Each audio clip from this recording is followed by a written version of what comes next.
And the TakeOver legend, where the truth hurts, but also makes you laugh. Ladies and gentlemen, welcome. Yes.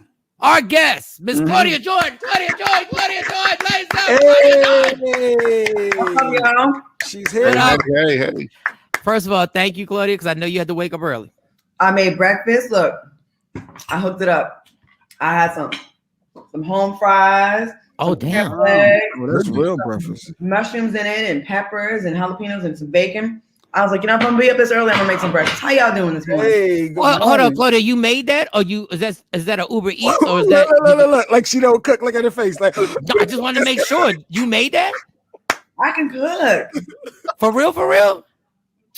KJ. How do you like cook? I see Toss this the hair back. Serious. They said, you made that? I said, they asked if it was Uber Eats. Can you come tell the fellas? Uber Eats. But that Uber Eats, KJ, keep it real. Keep it 100. No, that's not Uber Eats. I cooked that. Oh,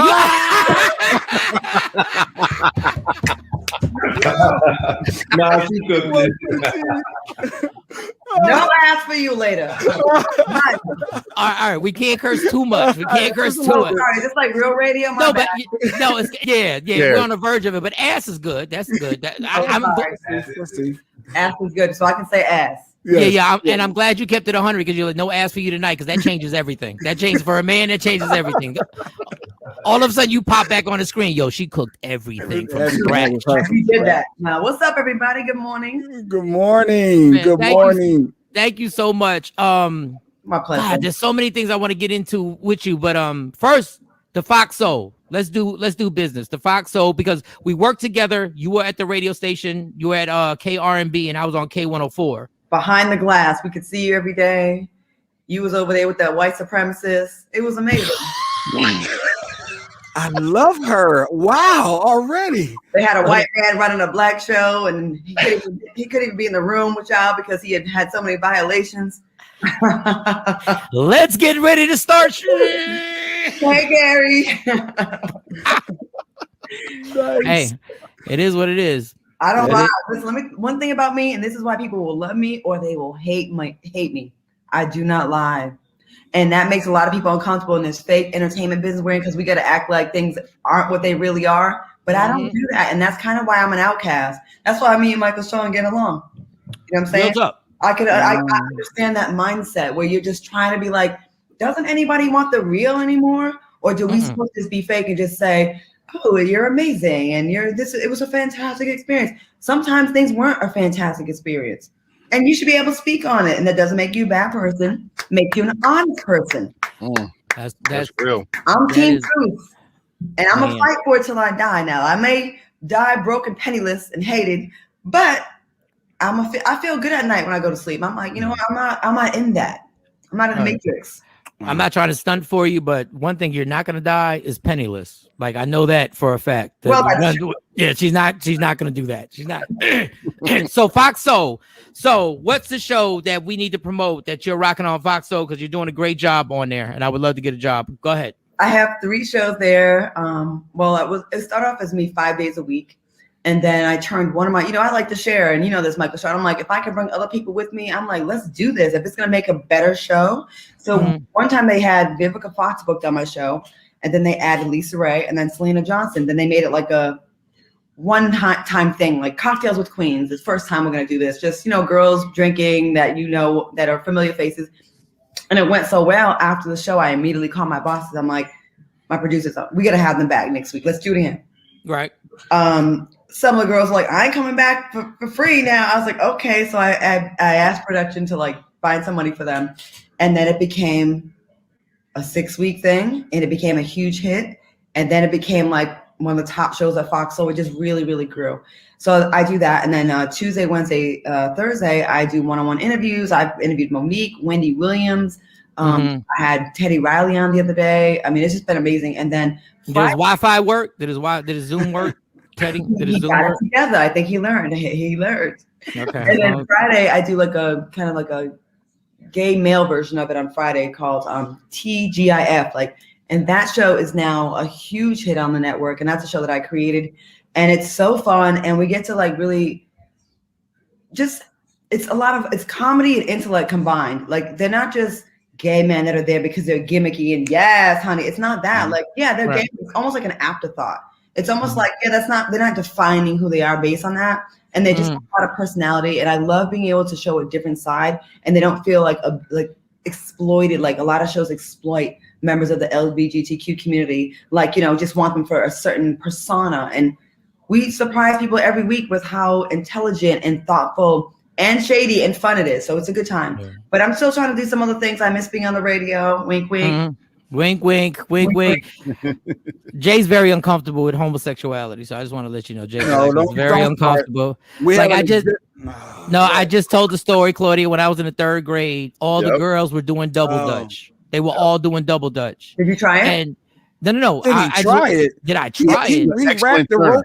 He wrapped the rope around him. Yes. Yeah. Yes, I was a great turner, and because all the girls were there, and I'm a pimp by blood, not relay shot, and I saw that all the girls were there in the 3rd grade, so that's where I went to because I was like, okay, and I became a great turner.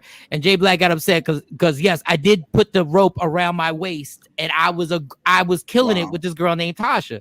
So Jay Black, he's gonna say pause 7 different times when he's talking. He's gonna be like pause. So y'all grew up together. No, me and Cam grew up together. I've known Cam since I was like 12 years old. I found me and Jay Black actually connected when he got fired, and he was sitting on the steps in front of the radio station, depressed, and he was on the verge of tears. No. He doesn't want to say he was about to cry because he doesn't like getting emotional. I don't get emotional. And he said I walked into the station very happy, and I was because I probably had like 3 or 4 double shots when I was walking into the station. And then I said, Jay, listen, what we can do is you can produce my show, but all I got is $100 a week. I don't know why I was that cheap, Claudia. I don't know why I was that. I don't know. Because you had it, Michael Shawn. You was actually, you had a little bag over there. You was making some money. You talking about the background? No. I'm talking about in Philly. My first radio job was in Philly. So, but anyway, that Jay gets a little touchy. Like you got to watch Jay. Like when go ahead, Claudia. Go ahead. How many times has everyone been fired here from radio? How many times has everyone been fired? I've been fired. One. No, actually 2. Dang, 2. I got fired from the same radio station twice. Hilarious. Like, they fired me 3 times from that same radio station. So I think I got y'all beat. Radio 1. Yeah, 3 times they fired me. I like to say my contract wasn't renewed. Yes, that my contract wasn't renewed the last time. That's a good word. Wasn't renewed. Yeah. AKA we got fired, but okay. Yeah, okay. We moved on. Yeah, we moved on. We went in a different direction. That's the famous word. So everybody looks at you, Claudia, and the first thing, I know more. I know how intelligent you are. I know how slick you are with the business savvy. I know how you know how to get a bag. But they look at you and they're just like, they see the beauty. They see the beauty. They see. Yeah. It's fading now. I'm about to be 48 in a couple weeks. And I feel like I be posting throwback pictures. I'm like, damn, I used to really have it going on. And I feel like I'm starting to see the signs of Father Time creeping in. So thank you very much. I have no right now. No, Father Time has done nothing to you. But my thing is, everybody looks and goes, okay, it's all good. I just want to know what are the bad parts of being as pretty as you are in this business. What is the other side? Everyone thinks you're a hoe. If you take a picture next, and even if they don't, if they're mad at you, they use that as the weapon against you. That's one thing. If you take a picture with a man, you're somehow breaking up their marriage, you're their mistress. You can't just have a homie because no, it's impossible. Or it's impossible that you just got hired because you're talented or you're funny. Being reduced to just the outside is kind of, I know it sounds like woe is me and first world problems, but when you work your ass off, when you work your no, you go with the ass. You go with the ass. Go ahead. Just don't say mother. That's it. Just don't go there. Just don't go to the mother, because I love that word. I wish I could say it, but go ahead. It's just the way it just flows off the tongue. When you work your behind up like that for so many years, and then someone will reduce you to just that, or your butt or your boobs or whatever, you're like, damn, like, how come they don't do that to men? You know what I'm saying? Like, you can have a mediocre guy and they don't get that same thing. With us, it's just so much scrutiny. Like, you had to have slept with someone. I'm like, I've never slept with someone and got a job. I'm just too lazy to be a hoe. Just I don't know. Too lazy. No, but God bless, because I slept with like 2 people to get jobs. And nobody judged me. Like, I smashed them to smithereens. Like, that's how I got the nice. Men say that all the time. They're like, "Oh, I would do it in a heartbeat," but look what we got to look at sometimes. You've seen the management where we worked, and it's just like, nah. I'm good. No, I'd rather not sleep with death. Yo, I love her. But the funny thing is that you said you can't be homies with somebody, and I have to bring this up because you are homies with Gary Owen, and I've seen behind the scenes. You guys are friends. That's my dude. We presented at award shows. I hooked his wife up with her hairstylist. I am a legitimate homie, just friend. And I heard the way y'all talk to each other, and y'all talk like two dudes were talking to each other. Right. Like real talk. Like it was real.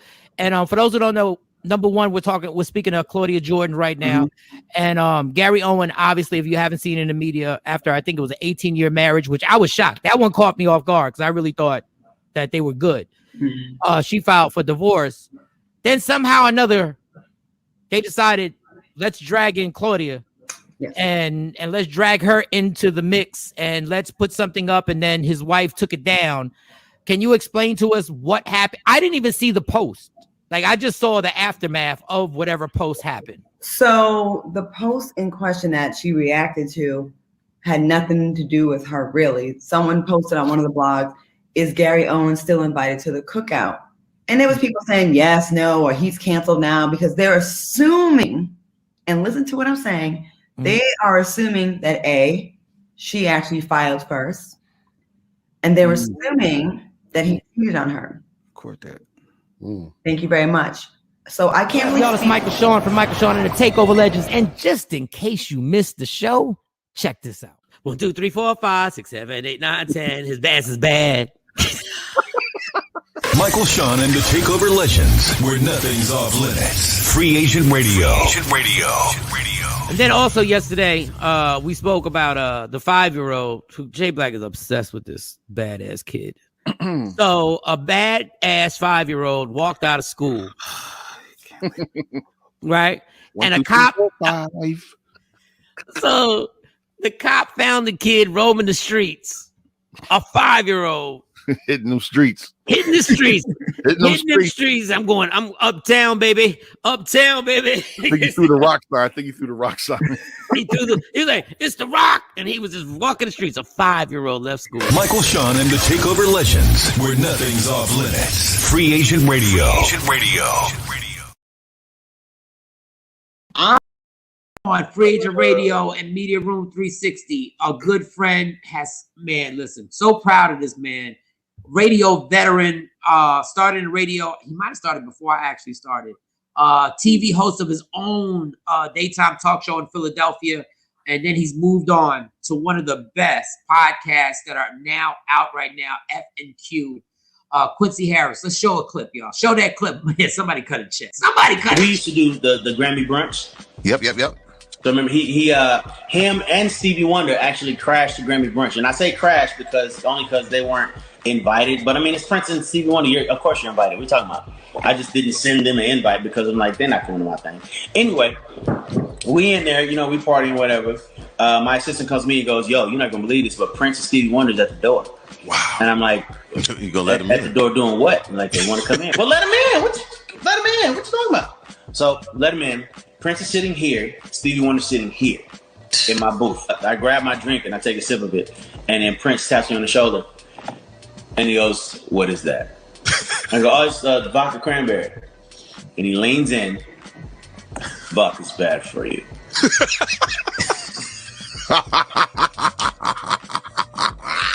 Yo. Yeah!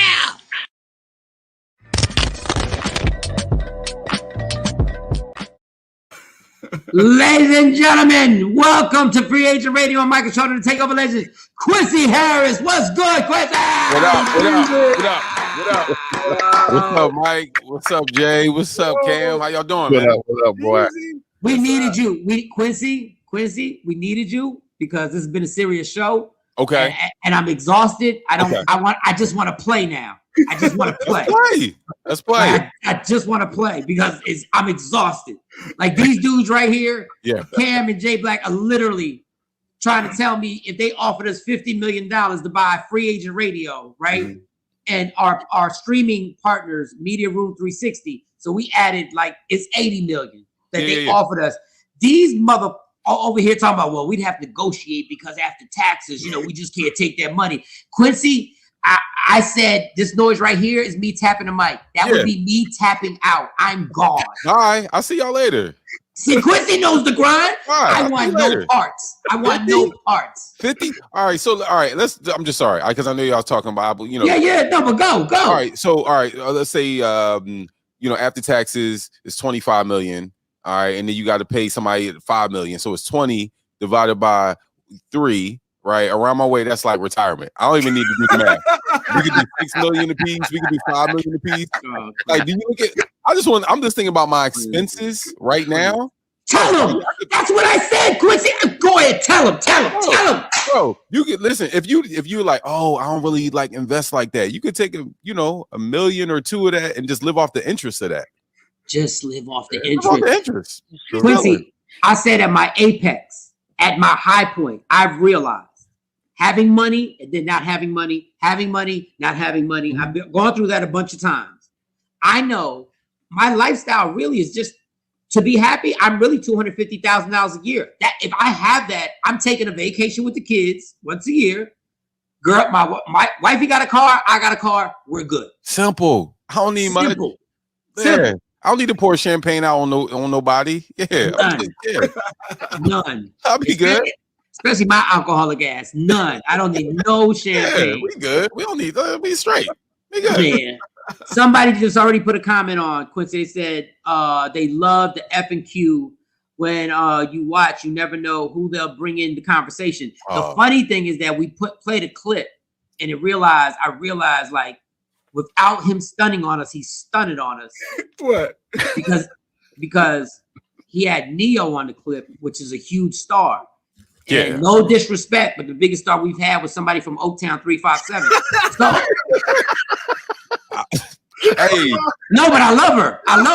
Shout out to 357, man. I love her. And we still didn't figure out if she was 3, 5, or 7. Like we never got to that question. Because I was about to say 3 was my favorite one, but I don't know which one. You know what I'm saying? I don't know which one y'all had on. We don't know either. Yeah, we still don't know. We just know Hammer has something to do with it. And shout out to Hammer. This is birthday yesterday. Hey, Q. Birthday yesterday? Okay. That was that. No, Hammer was going to beat me up in real life, and I'm still traumatized over. Why? What happened? We were doing Miss Jones in the morning. Shout out to Miss Jones in the morning at Hot 97, and he came to do an interview. And while he was driving, I did a top 5 reasons why MC Hammer lost all his money, and it was like the top 5 reasons. Like the number 1 reason was he was still giving money to try and find out who really killed Nicole Simpson. Now that was probably inappropriate. Probably.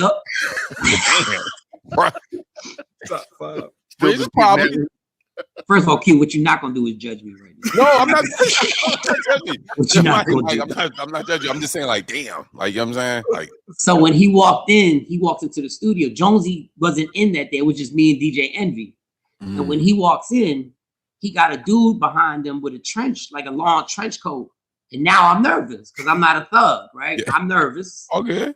And Hammer says, he says, yo, who's the comedian who writes the jokes? And Envy and the other guy, Shawnee Culture, thought he was playing. So they just pointed at me. They was like, right there. That's the comedian right there. He goes to top 5. So he stood over me. And I didn't know what Hammer's life was about. I didn't know that Oakland stuff. I just knew he wore pants and he danced. That's all I knew. Yeah, he put his whole hood on. And he said, I see 3 easy knockouts. Ooh. And then we counted because we were still being clowns. We counted. We was like, 1. Oh, you talking about us? There's only 3 of us in here. Right. So the only person in the studio who's about their life, when I talk about has connects, is Envy. So I knew DJ Envy always had. So now I'm getting nervous, but I'm trying to play the whole thing off. So we're going back and forth. I'm like, yo, Hammer, why are you taking this so crazy? Like you created this situation. Like Arsenio, Living Color, they all made fun of you. Like, I'm just doing what a comedian would do. He's like, yeah, but I'm not cool with you and all this other stuff. So we're going back and forth.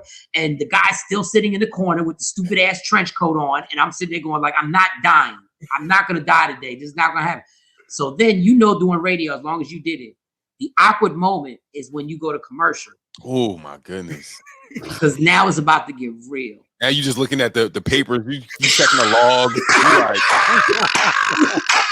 I don't know about the log. It's the commercial log, y'all. So you just check the commercials. You like 45, 16. Yes, my 45. Dude. Yeah. Okay, so now the commercial comes and we're at break and we're all on our phones. So now in Hammer's mind, he started realizing I am in New York. What are they doing? So he goes, I don't care what y'all calling your people. Y'all calling your people. And Q, I was so embarrassed because I was just playing Tetris. All I was doing was playing. Yeah, you was just putting the blocks together. I was just putting the blocks together. I feel you. So now I'm looking at Envy and I'm thinking to myself, I hope he is calling somebody because I know I'm not calling nobody. Oh. So they had to get him. They had the program director at the time, Ebro, came in, and he's from Oakland, well, Sacramento, that area, like I guess around there, whatever. And they had, so he dragged them out of there. So my MC Hammer experience, and I was like, dog, I really, because I know my life. Like I've put some embarrassing moments, and at that moment, now we all know Hammer is about that. Like now we know. Now we the documentaries have come out. Everybody's spoken out. The E40s of the world, and everybody has said, Hammer is really like that. Mm-hmm. But at that moment, I was like, let me tell you how I'm never going to live down if I get beat the hell up by MC Hammer. We can't have that, bro. Like, I mean, not saying I don't know if Hammer's listening. Never mind. I'm going to just shut up. I'm not going. He may take it the wrong way. If Hammer is listening, listen, man. Listen, I don't want no problems with you. We love you, Hammer. Like, you know what? I want to apologize for the disrespect that we did in music because I'm originally from New York. So when anybody came out, like I went through a period in my life, Quincy. I don't know if it was because you were from Philly, but I went through a period in my life that if the rapper wasn't from New York, I didn't listen to you. Yeah, that's a New York thing. Yeah. Yeah, I hated everything, but yeah, New York was like the center of the world, the universe. Yeah, I didn't listen to NWA until I was in somebody's car. Wow. Like when the video would come on, I would change it. On MTV Raps, I would check. That's how I was brainwashed for real, Quincy. Like I would not F with anything. So I was in the car, and I'm not a weed smoker, but I happened to be in this car and I was smoking weed. And he had this. Hold on. You said I'm not a weed smoker, but I happen to be in this car smoking weed. I just happened to be that day. That night, I was in the car and I did it. Okay. So we were in this car that had a crazy system, and the first actual song I ever heard was Straight Outta Compton. Mm. And when I heard it, I was like, I literally said, "Yo, who is this?" And they were like NWA, and that was the first time. And that's when I went the breakthrough. I was like, "Yo, you are so close-minded." Like. Like I had to open up. Okay, I told you that long story. Just sorry, because I know you're hip hop. I know how hip hop you are, and I know how much you love the culture and the music. But let's get F and Q. Yes. First of all, you started on radio at Power 99 in Philadelphia. Yup, 1997. 1997. But I don't think I got on the radio until like 98, 99. But yeah. But I was there 97.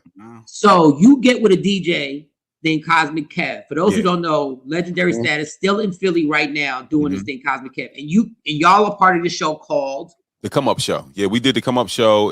Originally it was a guy named Joe Young. And Joe Young I think Joe Young actually found the Roots back in the day. And him and Kev had a radio show on WKDU. So then Kobe Cole had what's that show? Radioactive. Yeah. He left to do the night show, and then Cosmic Kev took over with Joe Young, and then it went Joe Young left, and then it was Wongus, and then it was me and Wongus hosting. Right. Then Wongus left, and then me and Kev got together, and it was crazy when I started hosting the show. That was when everybody new came out. All these legends that we know of today, like Kanye West, the 50 Cents, the Fabulous, the State Properties, all of these guys started coming up. So we just happened to be in the middle of that, like, the biggest part of hip hop at that time. So yeah. So when I'm listening to y'all, it's the first show that I'm actually respecting because once again, I'm New York brainwashed. And I'm not mad at that. I love New York, and I know what it is. So I'm like, yo, these cats is really doing okay. This is a real show. Like this is like hip hop for real. Oh, thanks. So then I get on the radio and I get on the competing station, and I'm like, okay, there's Pooch and those guys are the hot boys over there, and Venom starts getting shot, and I'm trying to destroy them, and they're trying to destroy me, and they hate me, but you are ally to them, and I'm like, I want to hate you. I want to hate Cosmic Kev too. Like everybody's catching it, and then I meet him. The worst thing that ever happened is I meet you. And I'm like, oh, he's super cool. And I don't know if you remember this. I meet you out in LA. Oh, snap. What was running? I don't know what it was, but we're running around LA trying to get to a mansion party. Oh, there's something we were out there for, and we're running around like a bunch of little kids, and we can't get in the mansion party. We're in front of the mansion. Wow. And and me and you are giggling like two little girls. No disrespect to little girls. Yeah, we love little girls. We love no disrespect. I have daughters. You know.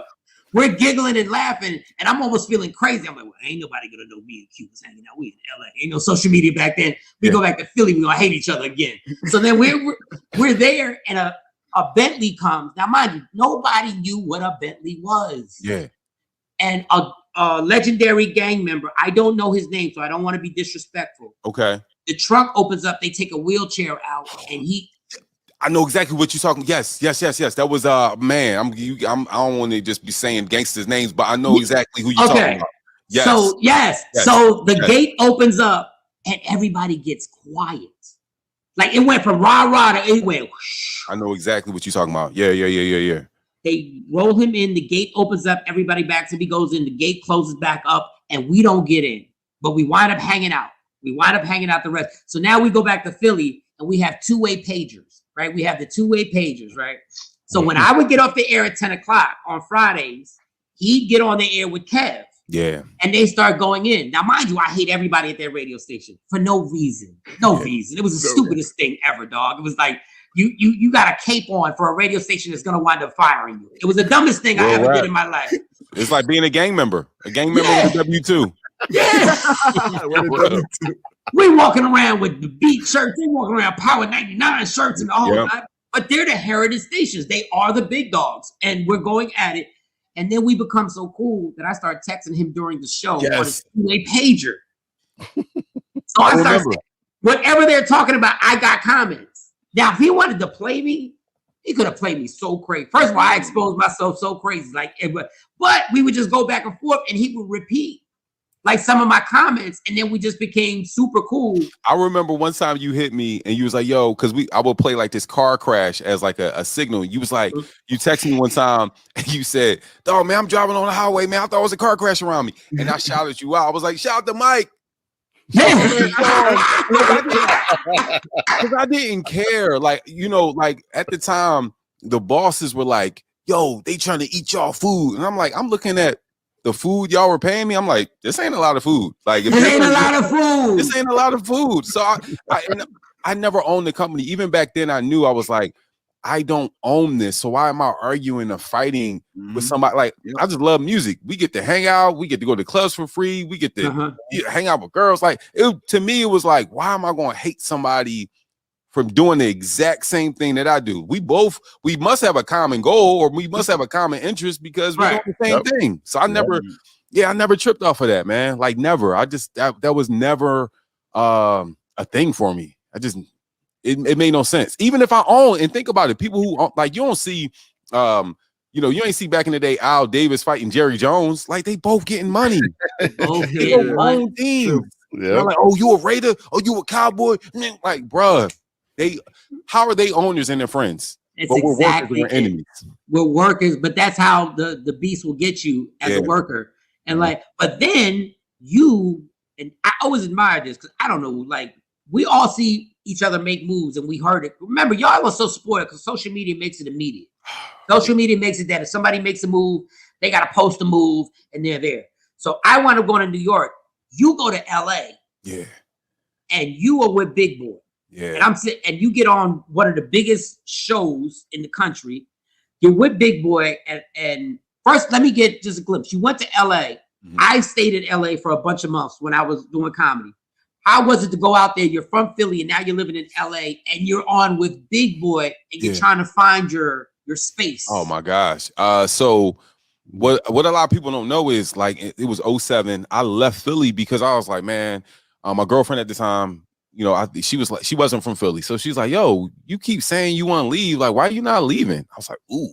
Like, it hurt. She's like, why are you not leaving? You keep like, what's going on with you? I was like, right. So I was gonna move in 06. We met in 06. So we was going, you know, 05, 06. So we was gonna move in 06. She was like, dog, she chumped me, dog. It was crazy. She was like, well, if you want me to move with you, like on that vibe, like you want to like feel like you can't do it. Well, you need some help. You need a support system. Yeah, I was like, damn. And it got hot. So I was like, all right, I'm gonna leave. So 07, 06, they put me on the radio with Sam Silk. Sam Silk had the morning show in Philly. And I knew I was leaving. I just literally took that job on Power 99 just to save like all of my money to move to LA. Right. So when that show was ending, they knew they were going to, you know, expire his contract.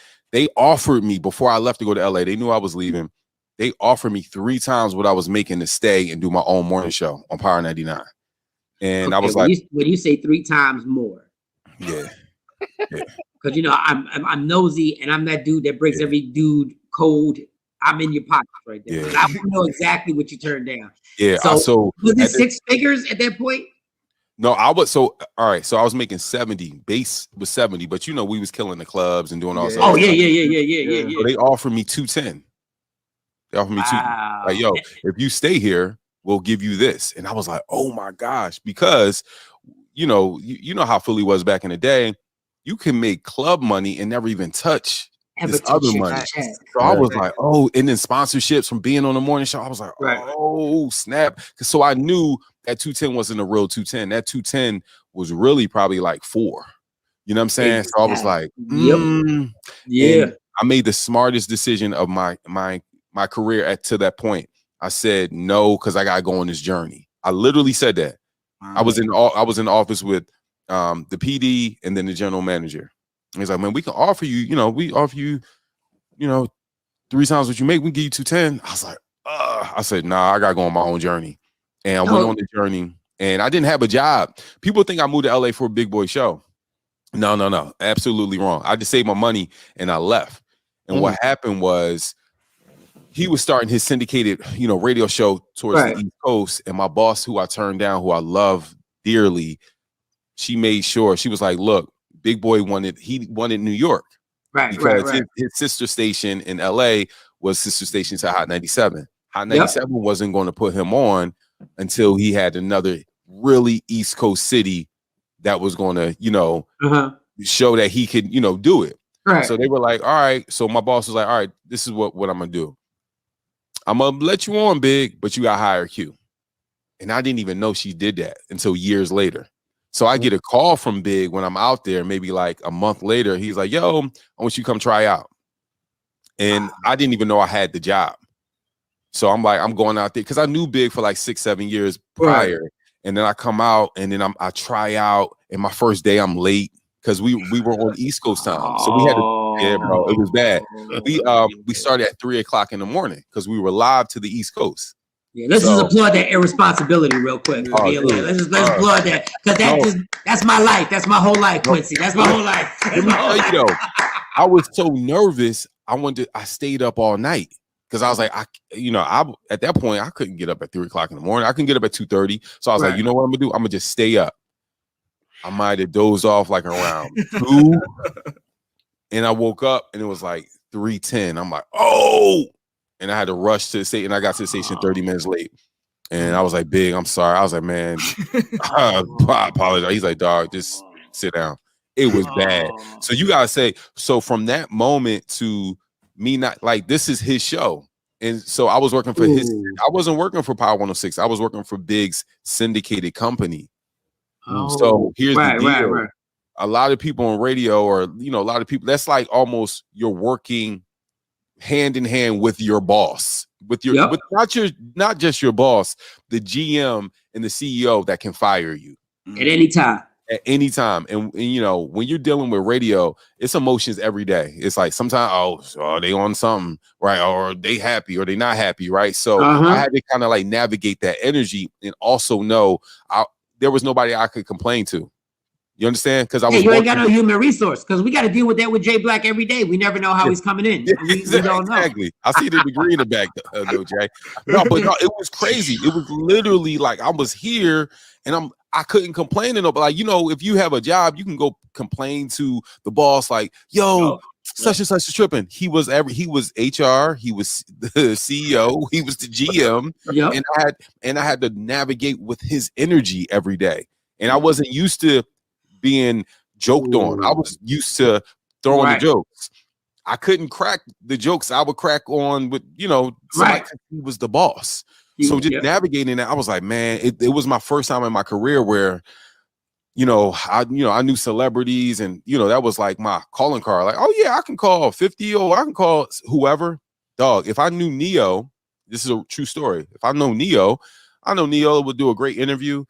One time Big had like surgery and he was broadcasting from home. Neo comes into the studio. He's like, where's Big? Big wasn't there. After they got off, Neo went to Big's house and just checked on him. Right. He had different kind of relationships with these celebrities because LA was home. Yeah. So I'm like, I can't out celebrity this dude. Meaning like I can't, hey, guess this is who I know. Like, no, we know him too, right? So I couldn't do that. So I'm like, man, how can I stay here? Because I felt like, man, they could fire me at any moment. So what I did was shout out to Skills. Skills had a camera. And I was like, man, I want to kind of like shoot my own content. Right. It's back in 2007. Bought a camera off of Mad Skills. And, Big wasn't paying me a lot. And I was like, yo, Big, is it cool if I shoot, just like little content with it wasn't even called content. I'm like, can I shoot these little interviews with the celebrities that come to our show? He's like, sure, do your thing. I did like one video. It was with like Trey Songz. At that time, Viral was like World Star. I made it the World Star. Made it the World Star. Yep. And I did something with Rick Ross, made it the World Star. And then Big was like, yo, see you dope with the camera. Yo, we'll pay you extra. Could you like shoot the interviews when, people come in? I'm like, bet, I got you. So that was my way of adding value. I was like, I'm going to make sure that he goes viral. So what I did was I would shoot these videos for him. I would edit them. And I would send them out to the blogs. At the time, Karen Civil had a blog. She was just a blogger. Karen Civil had a blog. It was This Is 50 and it was World Star. So I would just send it out to those people, build those relationships. And I got off on like, yo, I got Big's video viral. He saw me adding value to him. We did this thing called, I saw his relationships with people. I was like, dude, let's do something just for content. When artists come in, let's remake a video with them.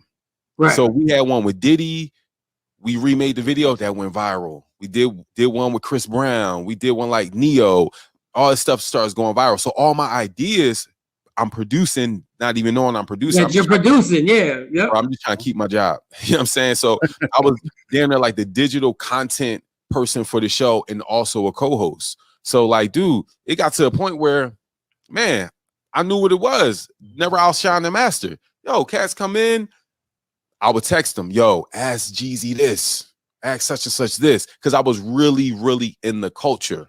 Right. You know what I mean? Your questions are still, you're in your, I'm assuming you're still in your 20s. No, yeah. In your I'm like 30s? late 20s. And now you're deep in the culture. Yeah. And your initiative has always been crazy. Like you have initiative where you decide you're going down a certain path. Yeah. So now when you're with Big Boy, it all seems to be working out, but then you bring it back to Philly. Yeah, well, I didn't want to. I'm gonna be real. So at that point, it got to the point where Big hit me because I'm just adding value. I'm just trying to add value. Yeah. Whatever, right? Mm-hmm. And one day he's like, "Q, man, I see you work." I did this thing called 30 interviews in 30 days. I went around LA, interviewed like all these different stars, and Big is seeing this stuff. He's like, "Q, man, you work hard. You always showing love. Like, what other things are you working on?" And I was like, man, my boy has a movie script. I would love to produce it. And he was like, let me see the script. I sent him the script. He looked at it, or he got it. I was like, Big, you got the script? He's like, yeah, I got the script. And then it was like a week later, I'm like, Big, what's up? What you think? He just wrote me a check for 30 grand. Like, here, he didn't even read the script. Like, here, produce your movie. Just gave me the money. We produced the movie in like 2 weeks. Kevin Hart gave me a cameo. This is 2010. Kevin Hart gave me a cameo. So I'm like, oh, I'm producing now. This is dope. We did a screening here in LA. We build it. It was like, I call all of my, like, because we had half the what's it called? We had half the screening room filled. So all I did was, they's like, yo, it's not gonna be full. I called all of my people from Philly that was out there. I called, rest in peace, Russell Butler came through, Farnsworth Bentley, like all of these people came. Big is seeing this, like, yo, this little young boy that works for me is pull this off. The next day he came to me, was like, yo, I got an idea for a TV show pilot. And I'm right here. Oh, there you go. Go ahead. He was like, yeah, I was like, yo, I got an idea for a TV show pilot. Okay, and now he was we're like, talking. Yeah. He was like, can you think you can produce it? Sure. Gave me the budget, knocked it out. We had Jimmy Kimmel in it. We had Snoop. We had Jamie Foxx. Okay. And Wilmer Valderrama. Produced this whole thing. And at the time, my wife, we just had my girlfriend who I was telling you about, who chumped me, became my wife. Yeah. And we had our first son. And she was like, man, wouldn't it be cool to go back to Philly? I'm like, what? No. I just go back to Philly. Yeah, I'm like, what? Why? I'm like, yo, you're crazy. Like, why would I want to go back to Philly? I'm like, yo, shout out to Philly, love them. No, you know what I'm saying? Like, it took me. First of all, LA is weird because it took me a year and a half just to get my surroundings right. Dog is the weirdest place I've ever stayed in my life. Ever. It's very like. That was my real college. It was because I was around people who didn't care, right? They don't know who I was. They didn't care who I was. Like, it wasn't no, yo, what's up, Q? LA is not this big town that you just run into people. Like, when you run into people, you see is like, oh my gosh, I ran into somebody. Like, you don't run into people like that. And then even working with Big, I was just getting like started. I'm like, yo, this is probably like in a 4-year mark. He trusts me. Stay in that screening. You got me. Oh, the screening. So you bring everybody in. What is the result? What happens? People are going crazy over the movie. The movie does well. People are laughing. You know, it was crazy. Big sees that. Oh, this young boy is not just I see what he can pull off. I didn't think it was. He in his mind, man, Q has produced so much for me, right? Like, you know, I've gotten so much money off this dude's talent. Let me just give him this money.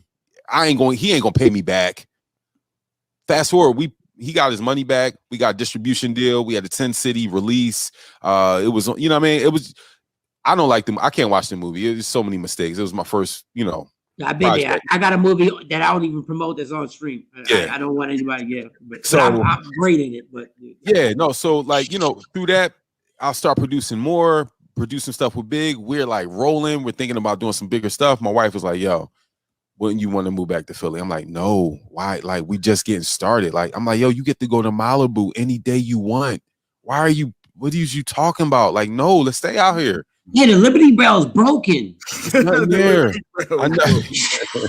Like, I was going through it. I was going through it because I didn't have my own platform. Even though I was working with Big and I was doing some more producing, she was like, yo, like, you know, wouldn't it be? I'm like, no. So we came back to Philly right shortly after we had our first son. Wait, Q. Whoa. Oh, for a visit. Oh, for a visit. I thought that was the decision. No. Visit. Okay. We came back for a visit. We come to Lady B's like 30th anniversary show. Okay. And it's hosted by Radio 1. So everybody Radio 1, they coming up to me like, hey, Elroy's like, hey, Elroy's the program director at the time. Hey, how you doing? I'm like, I'm doing good. He's like, man, would you think about coming back to Philadelphia? That's exactly his tight shirt ass. I'm like, I never ripped. So I'm like, nah. And then everybody's hitting me with it. I'm like, nah, I'm cool. But nah, it's good. It was good seeing y'all though. Like, nah, I'm good. Go back to LA, get a call from Kobe Cole. He's like, yo, got this opportunity. What you want to do? I was like, I said, bro, I'm good. I tell my wife, she's like, why would you do that? We staying out here. I'm like, dog, no, thank you. Did she not like it? And you don't have to answer this because that's your wife and that's your family. So personal. Did she not like it in LA? Was it something that was just like she felt lonely, like she didn't have her family around her or something? So my wife is from Virginia. She thought moving back to Philly, we would be closer to family to help raise this kid. Right. Okay. Anytime you have your first kid, people think like, oh my God, I need help. It's like, no, you need sunshine. You need to stay in LA. Anyway, Kobe calls me. I say no. And then I'm talking to all these people. I talked to Kevin Hart. I'm like, yeah, what you think I should do? He's like, man, no, stay here. I was like, you're right. And then I talked to some more other people, and I'll never forget. Talked to I'm not name dropping. I'm just trying to spice up. No, but I love the name dropping because I use Kevin Hart when everything else fails. Yeah. I use Kevin Hart. Like when everything else, when I'm doing a story on an interview and it's not that your story's great, but when my story's not going well, I just drop Kevin Hart. Now I even drop Mike Blackson. Now I just drop Mike Blackson. I just drop them all in there. It's just listen. I'm just thinking of the PPM meter. Of course. Yeah. So I called Tyrese, and we were cool, and I called him. Oh, let's clap it up for this. This is getting outrageous now. Wait a second. Hold up. This son of a. Wait a second. So I called my good friend Tyrese, right? I was like, I said, Ty, man, what should I do, man? And he was like, first of all, I can't hear you over all of these women. Hold on, let me. No, I called Tyrese, and he was like, yo, dog, you need your own platform, bro. You need your own platform. Like, what are you doing? Like, you need, you can stay in LA, but how are you going to grow being under another person? I was like, damn. So Kobe called me back later on that week. I was like, man, are you sure? And I was like, all right, yeah, man, I'll take it. And I was pissed. And we came back. This was October of 2011. 2011, yeah. October 2011. I was pissed. I did not want to move back here. Look. We missed this. You know what I mean? Like we missed winters. Like even 07, 08 was like the time of this, financial crisis. We didn't feel none of that. We didn't feel none of that. Like being in LA is just not saying I was rich. I'm just saying but you were good. Not even I was good. You're around so much wealth that it don't feel like.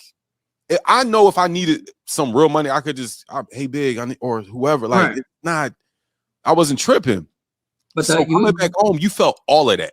But Quincy, let me just say this real quick. There's a difference between getting on the flight to go to LA. Yeah. Because your mind is like, I'm going to the journey. Yeah.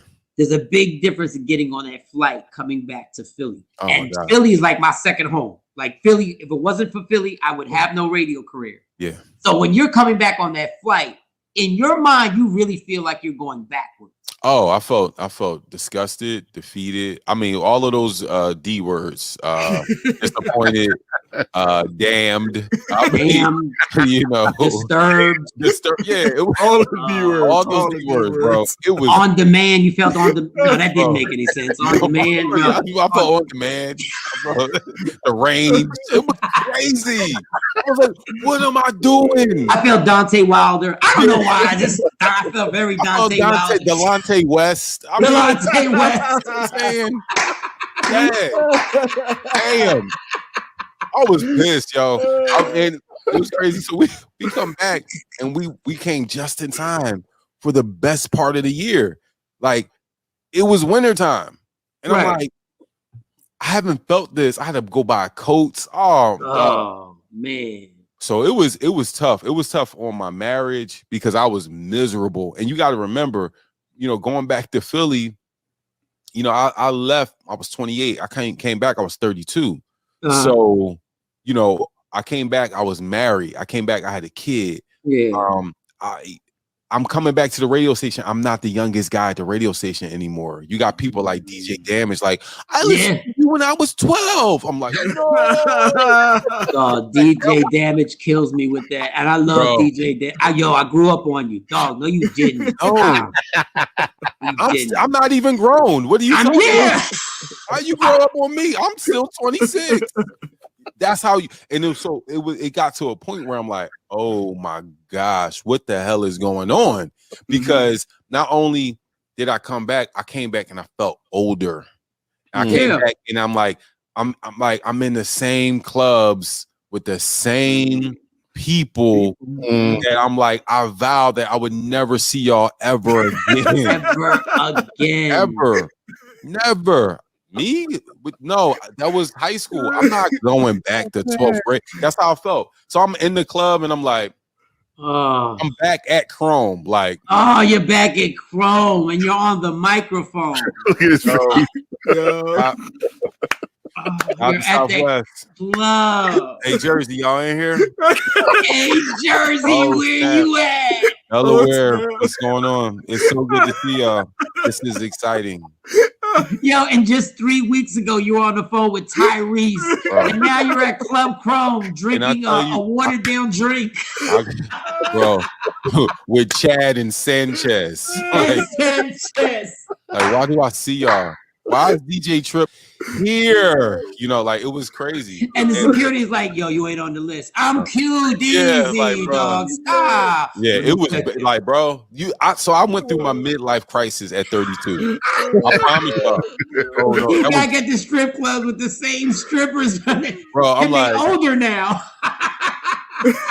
Oh, your son's outside. Great. Bro, it was bad. Like, that. Man, I try to think about like where I was, because I still have friends in LA and they're still bouncy sunshine. And I'm like, and I've grown and I've changed. And I never forget. I'm gonna try to find this picture. I told you, I talked to Tyrese. One of my first interviews was Tyrese and DJ Drama. They were just in the studio. Right. And Tyrese comes in and he was like, because last conversation we had was like a month ago. You need your platform. Need your platform. He came in, he was like, damn, that was quick. Damn, that was quick. I'm like, yeah, this was the thing I was telling you about. and we can talk, the radio station I was at, and Big Boy, he had his own studio. Nobody used his studio. Yeah, the Glamorous, it's just his studio. It's a condo. It's not a studio. It's an effing, it looks like a production studio. Like, you can make anything. You got radio stations where like the morning show has their own studio, everything, production studios, all this different stuff. Radio 1, you come back, they don't have a production studio, and some of the microphones didn't work. And I'm like, of course, yeah. Welcome back. I'm this serious. I'm like, why am I back here? So I was mad at my wife. No, it was tough. I was mad at her. I was mad at me. I'm like, I'm getting older. I was mad at me that I wasn't the same me from before, and people thought I was. Right. Come on, we gonna go to the diner after. I'm like, bro, I got a kid, and then out of my friends, who were married, we were like the only ones who had kids. Right. So like at that point, like it was people who were married, but they were still like, oh, I'll see you over there. I'm going over there, and it's like, you gotta go home with your kid. And I'm like, it was crazy. No, so okay, all right, because I know I got to get to. So now you're doing Radio 1. Obviously, they gave you a good check for you to leave LA. They gave you a good check. I mean, I guess it was cool. It was cool. It was a good check. Mm-hmm. So then I see you jump into TV. No, you don't first jump into TV. You do your hustle. Quincy's got the hustle game down pat.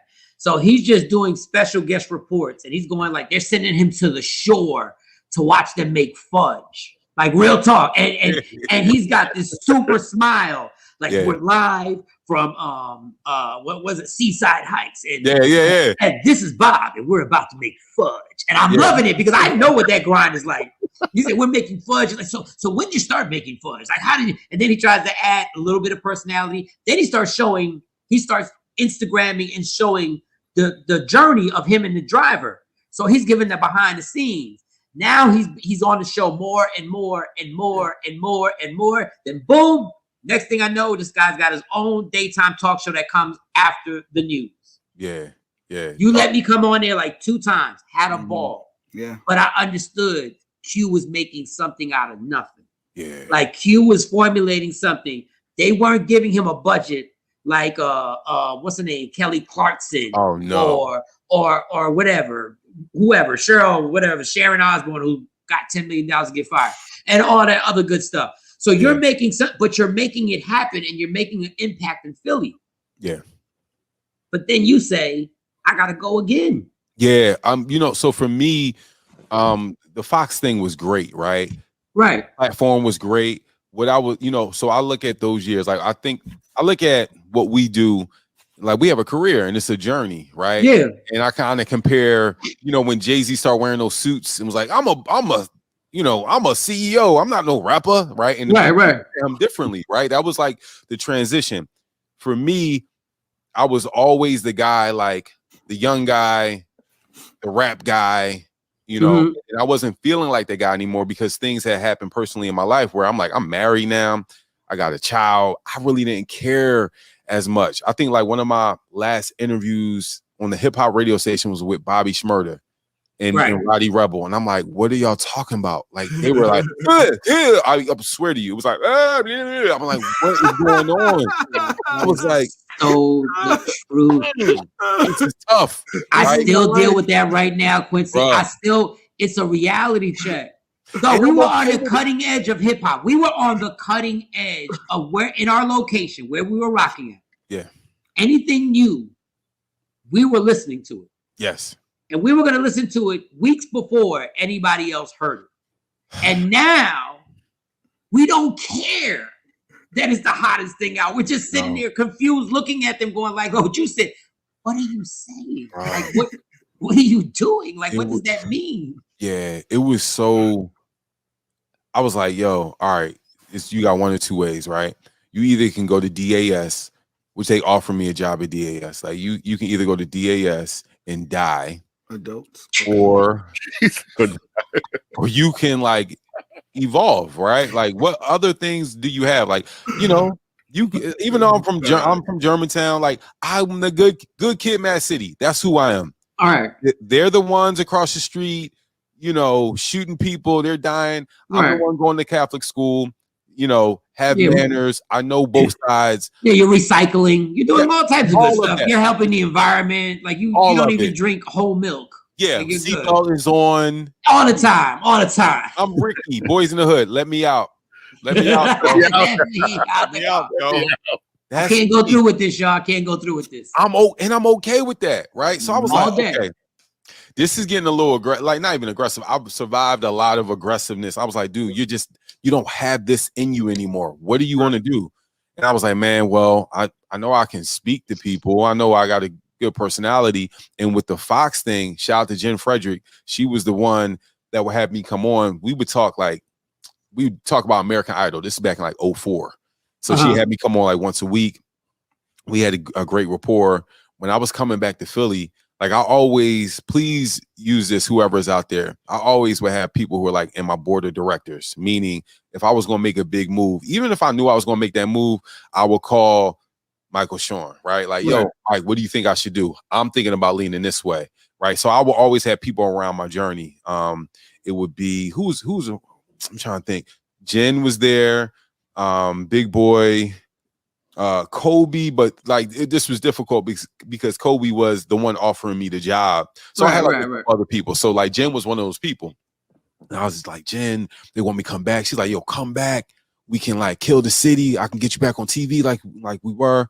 So when I came back, they would have me on like once a month.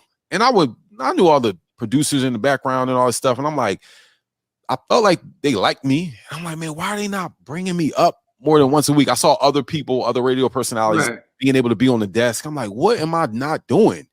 And then I went back and looked at the tape, and some of the tapes, I was like, oh, I'm dressing like I'm on the radio. Like I would have baggy shirts and dress shirts. Like it didn't look like I should be on the news. So so then one time I was like, all right, I'm gonna hit him.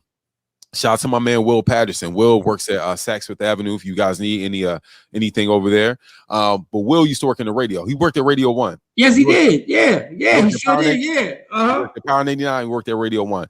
Will is a great dresser, right? Like he just looked like runway, and I'm like, and this is the first time I was asking for help, and I feel like you got to be vulnerable and ask people for help. And I was like, Will, bro, I don't know, bro. Like they calling me once, but they're not even calling me as much as I feel like they should be calling me. I feel like it's because of my dress. Help me. What do I need to do? He's like, all right, your shirts are too baggy. Get an extra slim fit shirt. I'm like, a slim fit shirt? He's like, get a slim fit shirt. Got a slim fit shirt. He's like, all right, go to Express and buy like 2 blazers, a gray one and a blue one. I'm like, all right. And he said, yo, go to the tiebar.com. I don't even know. Like they had like $10 ties and handkerchiefs that matched. Yep. So I'm like, all right, for like under $200, I was good, right? Next time they called me, I'm on the desk. I look like I belong. Yeah, because you were dressed like one of the people they would report a story on in the beginning. Like you were dressed like and in news, the bank was broken into by this man. You know what I'm saying? Like I was keeping it too, like I was keeping it too authentic, right? So they called me this one time, I never forget. They were like, "Oh, look at you! Oh my goodness!" And we took a picture talking about social media. We took a picture, and I did like an exaggerated anchorman pose, like. Go ahead. I was like, but when I took the picture and people saw it, it was like, "Yo, you look like you belong there. You look like one of them."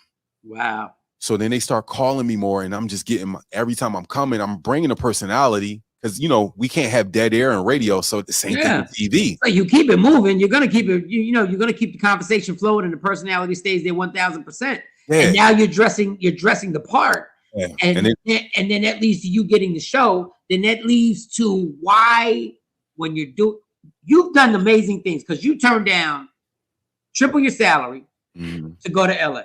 Yeah. Now you have a talk show, and everybody from the outside is going, Q's killing it. Because now he has a talk show. He has a little radio studio that you're doing the radio show in too.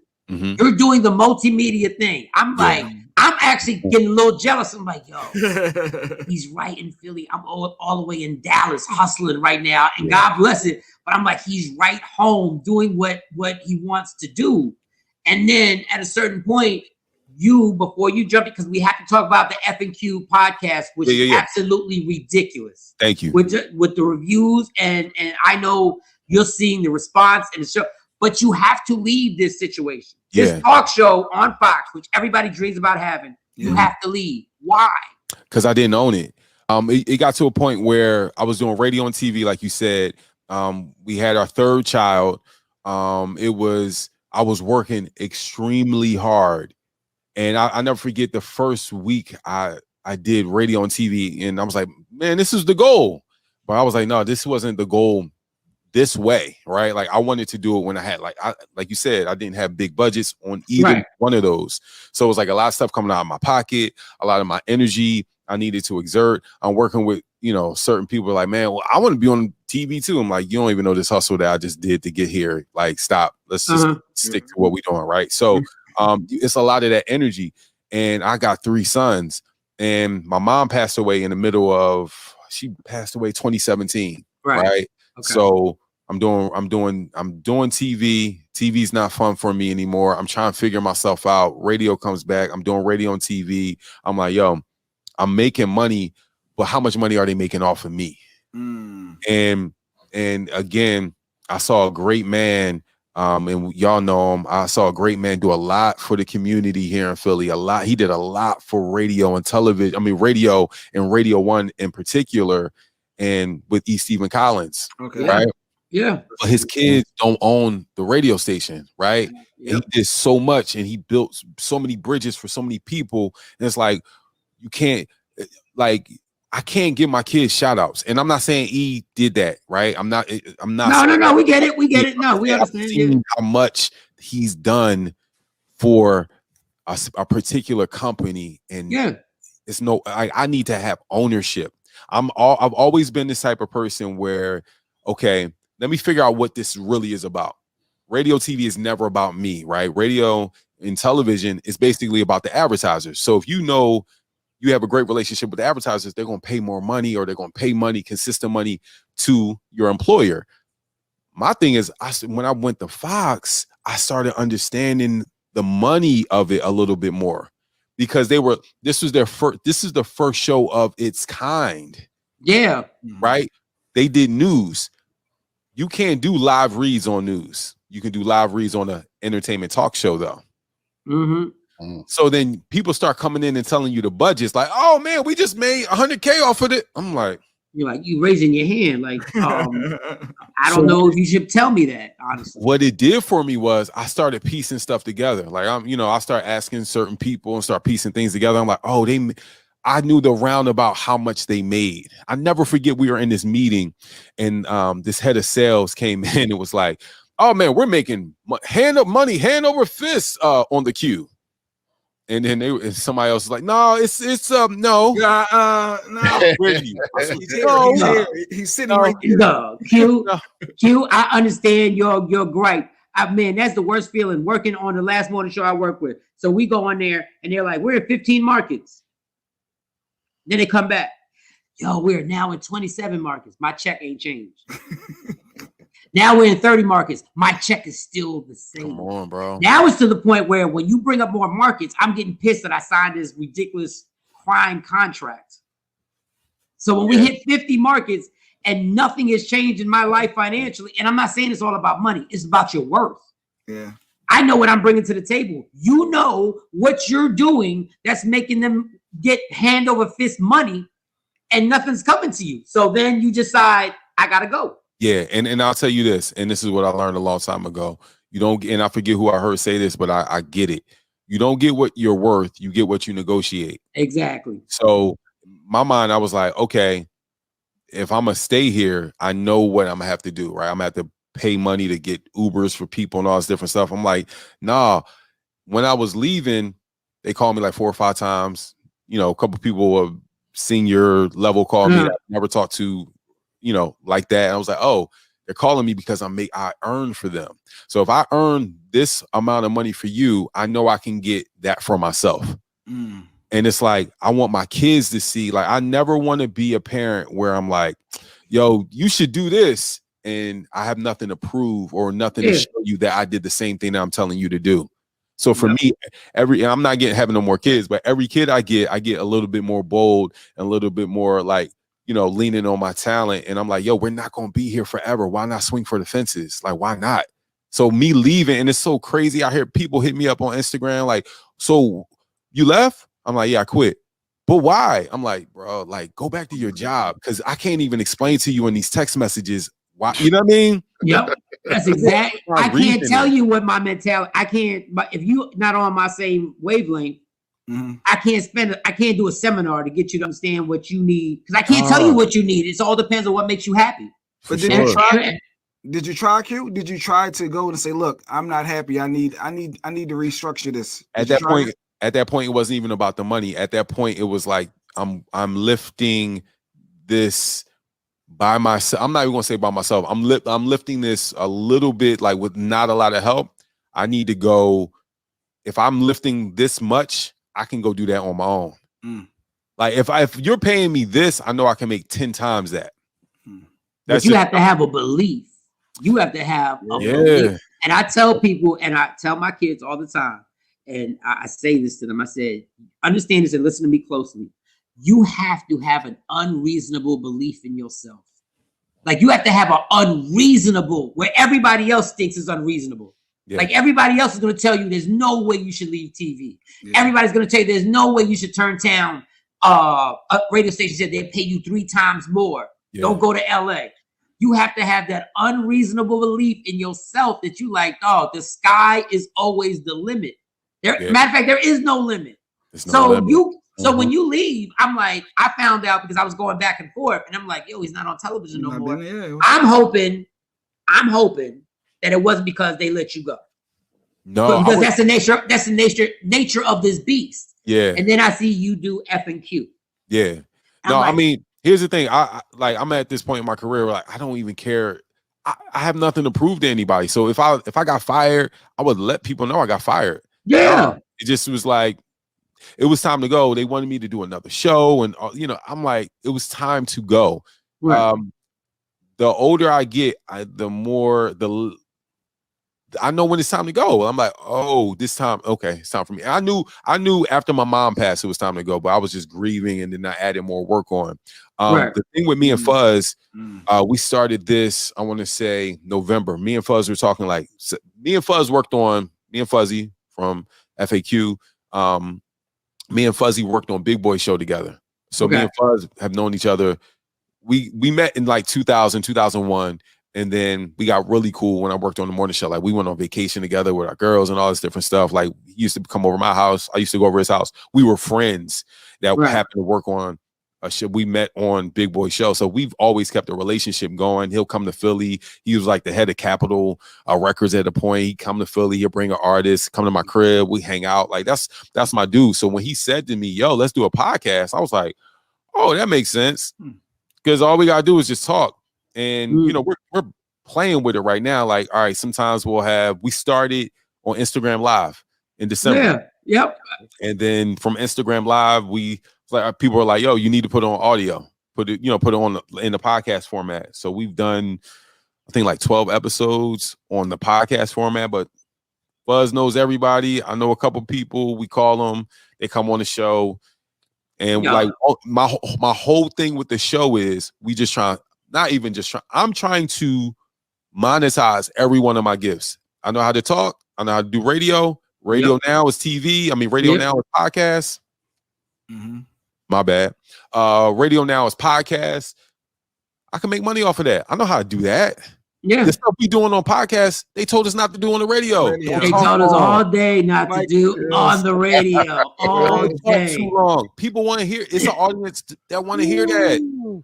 No, so now every one of my gifts, I'm monetizing. That's what this is about. And the podcast is amazing. And Fuzzy knows Fuzz. I didn't know this gentleman. And then I watched and I said, I know Q knows a lot of people. I just don't know how the hell Fuzz knows every single body on earth. Like I didn't know. Like Fuzz can he knows the sixth apostle. Jay don't know about the apostles. Every time I do an apostle joke, Jay goes, "Who are the apostles and when do they drop their next album?" Like it's always the same thing with that. But the show is so great because when you have conversations like Fuzz, like I'm like, how does he know this gangster? How does he know the dude that did this and did that? And you guys have a good chemistry together. And I love the fact you said that what we're doing is what they told us not to do on the radio. And I told these cats on the radio all day. I said, your morning show, and I'll just go back. This is my personal little grief that I've always had and beef I had. I said, your morning show ain't popping unless the music is an interruption. Yeah. And program directors hated to hear that. Yeah. I said they got paid. They got paid off the music. I said if people ain't mad that you play that next Drake song, then your talk break was whack. Yep. You know, and when you say that, and you say what we're doing now is what we've always wanted to do. Yeah. Like I know I know your vibe. What we always wanted to do is create, entertain, be compelling, and if you want me to be serious, I can be there too. Yep. And that's what people are watching all day now, all day long. That's why we got this format going on, and I thank you so much for taking time out to actually do this. What's next? And I hate to ask that typical question, but my thing is, I'm nosy and I know you, and I'm like, there's something next. Yeah, I mean, for me, it's less about employment and more about collaboration. Like, I don't want to have the employer-employee unless I'm the employer. Right. Moving forward, ownership. That's number one. Number two, I'm trying to monetize every gift that I have, right? Like we do this, right? And you know, back in the day, people were like, "Oh, you're not on that no more." That's kind of, no, go monetize what your gift is, right? Everybody's doing media, right? So it's producing. I'm producing some great things out in LA. I'm producing. I have like 3 courses out right now. Well, 2 courses out right now. We have a webinar tonight. Y'all can go to soloacademy.com and check that out, or just go to my Instagram. I've linked with E.T. the Hip Hop Preacher. One of my saw that. We about to roll out a course. Like dude, I'm gonna tell y'all this. Our talent, and I say this to everybody. I just had this conversation with one of my homies yesterday. I'm like, yo, our talent we have been in the hardest part of entertainment, right? Because we don't make millions of dollars, right? People think we make millions of dollars. We have to compete every day with other people that do what we do. The media is forever changing, and we got to forever change, right? So I just say this, but we got so much talent that can invade so many different industries. Like I told you, me and Mike had a conversation. I'm like, dude, you need to do a course and do this because you got it's so many different things. I'm gonna tell you the one thing I had once I left Fox, it was like 6 weeks. It felt weird because I'm like, yo, I did it. Now what? Right. And I did it. And I'm like, I know we working on some things. I'm working on some things over here. And I'm like, this feels weird because I worked for people for so long. And now I'm working for myself. So I had the same energy I have for myself, right? That, you know, that I have for these companies. Y'all said, yo, Q, 8:30. I'm here. Yo, I was up right when I got up. I'm like, damn, I forgot to send Jay clip here. The clip. Like, I'm not playing. Like, this is me represent. Like, I'm acting as if this is the studio because it is. This matters. However you do one thing is how you do everything. Yeah. So I'm just like, so for me, it's monetizing my gifts. I got 3 courses. I'm doing some real stuff with ET, producing podcasts. My wife is about to come out with a course. She's a school counselor. She's about to come out with a course, just teaching kids how to navigate social media and technology. You can go to don'tsweatthetechs.com, like techniques, text. Yeah, got it. So yeah, dog, we just full on ownership. There's so many things I want. There's so many other things I want to do. I'm at this point now where I'm just trying to figure out how many places I can take my talent and my industry to many different industries. Go ahead. I'm sorry. No, because we do a lot and we downplay our talents. Yeah, and we've dimmed our light for certain situations. Yeah. And I hate to use the old Instagram dim your light for certain situations. Listen, from this whole story that you told, there has to be a book written. There has to be a audio book. Yeah. I just applaud you because from Philly, being in them streets to LA, going out there, popping off, coming back to Philly and traveling off, there was no cocaine, heroin, or methamphetamines. And I want to clap it up for no addictions. I just want to clap it up. There was no rehab, unlike your boy. There was no rehab. That man. We all go through things, brother. God bless. He was not spending his afternoons at strip clubs. God bless Quincy for that. There you go. There. Shout to Delilah's. Shout to Delilah's. I love Delilah's, only person I knew at Delilah's because I was so hungry all the time. V, I don't know if she's still there. V, she was the food order person. Shout out to V. Yeah. I haven't been there in a while. It's been a long time. And Jay Black is going to send you the link because I have the one-man show called Relapse Again, where I do an hour and a half of one-man show. It's virtual. We're going to send you the link. I really want you to tell me your opinion on it. It's all about my battle with addiction for the last 20 years. So we put the one-man show. It's actually up. Don't forget, y'all can go to YouTube and check it out, Relapse Again. And y'all can go to Eventbrite and still research it and put Relapse Again. But I'm going to send you that link. Jay Black's going to send it to you. And please give me your strong critique. Will do. On every aspect of it. Okay. All right. Quincy, God bless. We will obviously talk soon. Yes. And I'll talk to you. Quincy Harris. Ladies and gentlemen, Quincy Harris. Quincy Harris, ladies and gentlemen. On in the TakeOver Legends, where the truth hurts, but also makes you laugh. Ladies and gentlemen, welcome. Yes. Our guest, Miss Claudia Jordan. Claudia Jordan, ladies and gentlemen. Welcome, y'all. She's here. Hey. First of all, thank you, Claudia, because I know you had to wake up early. I made breakfast. Look, I hooked it up. I had some home fries. Oh, damn. That's real breakfast. Mushrooms in it and peppers and jalapenos and some bacon. I was like, if I'm gonna be up this early, I'm gonna make some breakfast. How y'all doing this morning? Hey, hold up, Claudia. You made that, or is that an Uber Eats, or is that? Look, like she don't cook. Look at her face. Like, no, I just want to make sure you made that. I can cook. For real. KJ.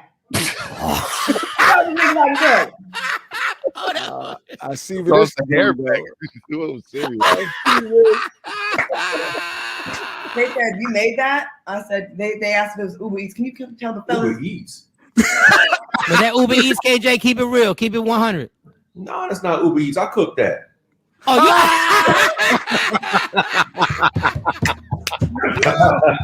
No, she cooked it. No ass for you later.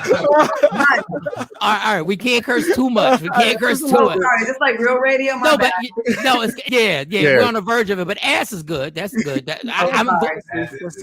Ass is good, so I can say ass. Yeah. And I'm glad you kept it 100 because you're like, no ass for you tonight, because that changes everything. That changes for a man. That changes everything. All of a sudden, you pop back on the screen. Yo, she cooked everything from scratch.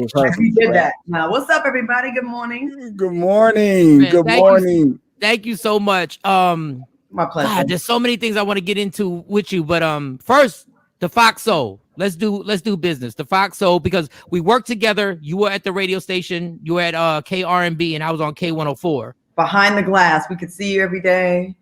You was over there with that white supremacist. It was amazing.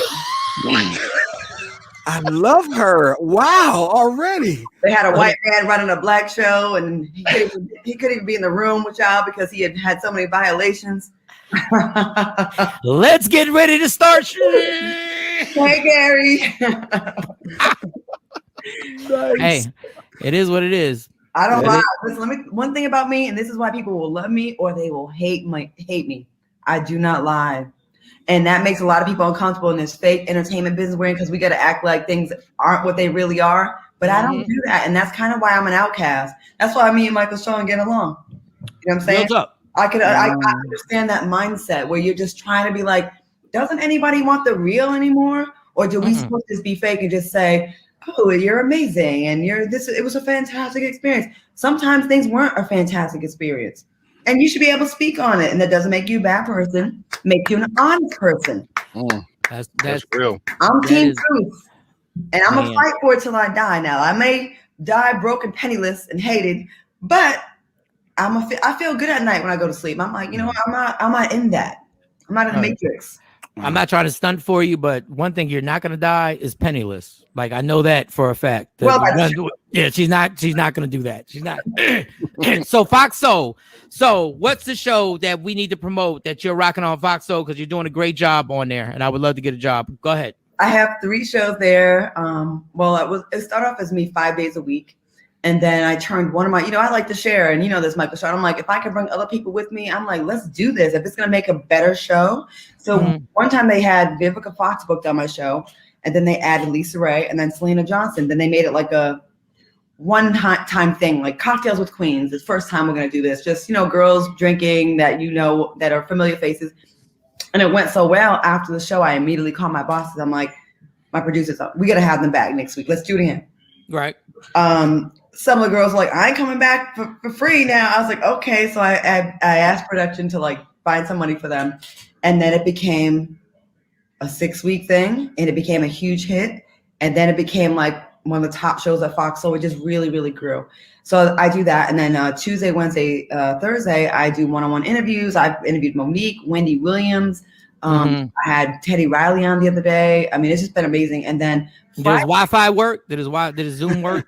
Teddy, did his Zoom work? Together. I think he learned. Okay. And then Friday, I do a kind of a gay male version of it on Friday called TGIF. And that show is now a huge hit on the network. And that's a show that I created. And it's so fun. And we get to really just, it's comedy and intellect combined. They're not just gay men that are there because they're gimmicky and yes, honey. It's not that. They're gay. It's almost like an afterthought.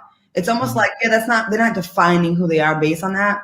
And they just have a lot of personality. And I love being able to show a different side, and they don't feel like exploited. Like a lot of shows exploit members of the LGBTQ community, just want them for a certain persona. And we surprise people every week with how intelligent and thoughtful and shady and fun it is. So it's a good time. Yeah. But I'm still trying to do some other things. I miss being on the radio. Wink, wink. Wink, wink, wink, wink. Jay's very uncomfortable with homosexuality, so I just want to let you know, Jay is very uncomfortable. I just told the story, Claudia. When I was in the 3rd grade, all the girls were doing double dutch. They were all doing double dutch. Did you try it? And no. Did I try it? He wrapped the rope. He wrapped the rope around him. Yes. Yes, he I was a great turner, and because all the girls were there, and I'm a pimp by blood, not relay shot. And I saw that all the girls were there in the 3rd grade, so that's where I went to because I was like, okay, and I became a great turner. And Jay Black got upset because yes, I did put the rope around my waist, and I was killing it with this girl named Tasha. So Jay Black, he's gonna say pause 7 different times when he's talking. He's gonna be like pause. So y'all grew up together. No, me and Cam grew up together. I've known Cam since I was like 12 years old. I found me and Jay Black actually connected when he got fired, and he was sitting on the steps in front of the radio station, depressed, and he was on the verge of tears. No. He doesn't want to say he was about to cry because he doesn't like getting emotional. I don't get emotional. And he said I walked into the station very happy, and I was because I probably had like 3 or 4 double shots when I was walking into the station. And then I said, Jay, listen, what we can do is you can produce my show, but all I got is $100 a week. I don't know why I was that cheap, Claudia. I don't know why I was that. I don't know. Because you had it, Michael Shawn. You was actually, you had a little bag over there. You was making some money.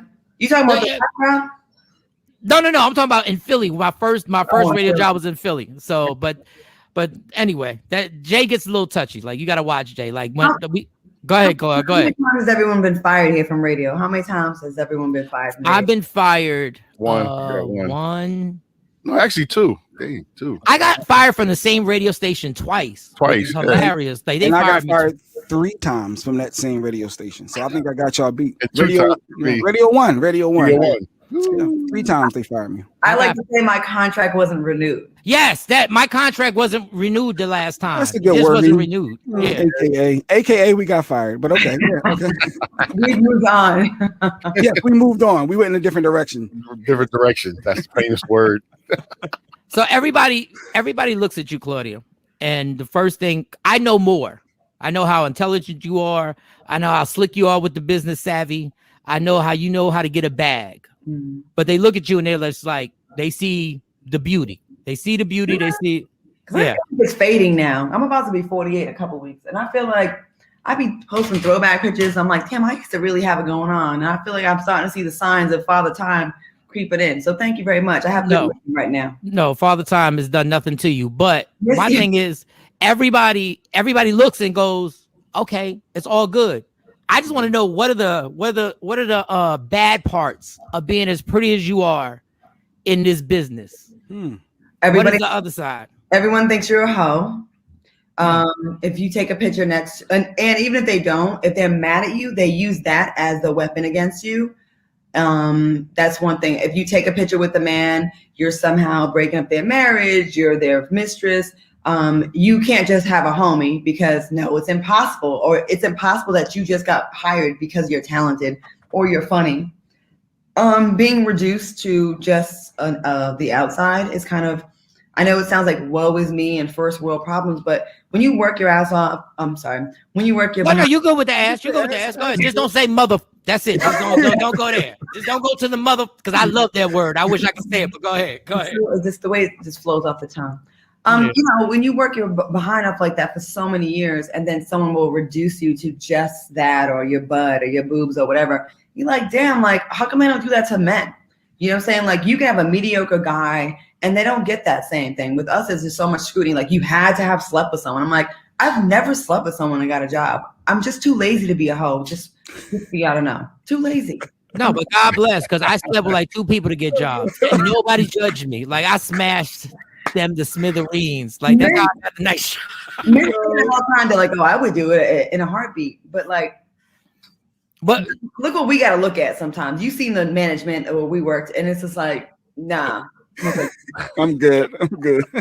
No, I'd rather not sleep with death. Yo, I love her. But the funny thing is that you said you can't be homies with somebody, and I have to bring this up because you are homies with Gary Owen, and I've seen behind the scenes. You guys are friends. That's my dude. We presented at award shows. I hooked his wife up with like her hairstylist. Like, I am a legitimate homie, just friend. And I heard the way y'all talk to each other, and y'all talk like 2 dudes were talking to each other. Right. It's like real talk. Like, it was real. And for those who don't know, number one, we're speaking of Claudia Jordan right now. Mm-hmm. And Gary Owen, obviously, if you haven't seen it in the media, after I think it was an 18-year marriage, which I was shocked. That one caught me off guard because I really thought that they were good. She filed for divorce. Then somehow or another, they decided, let's drag in Claudia. Yes. And let's drag her into the mix and let's put something up. And then his wife took it down.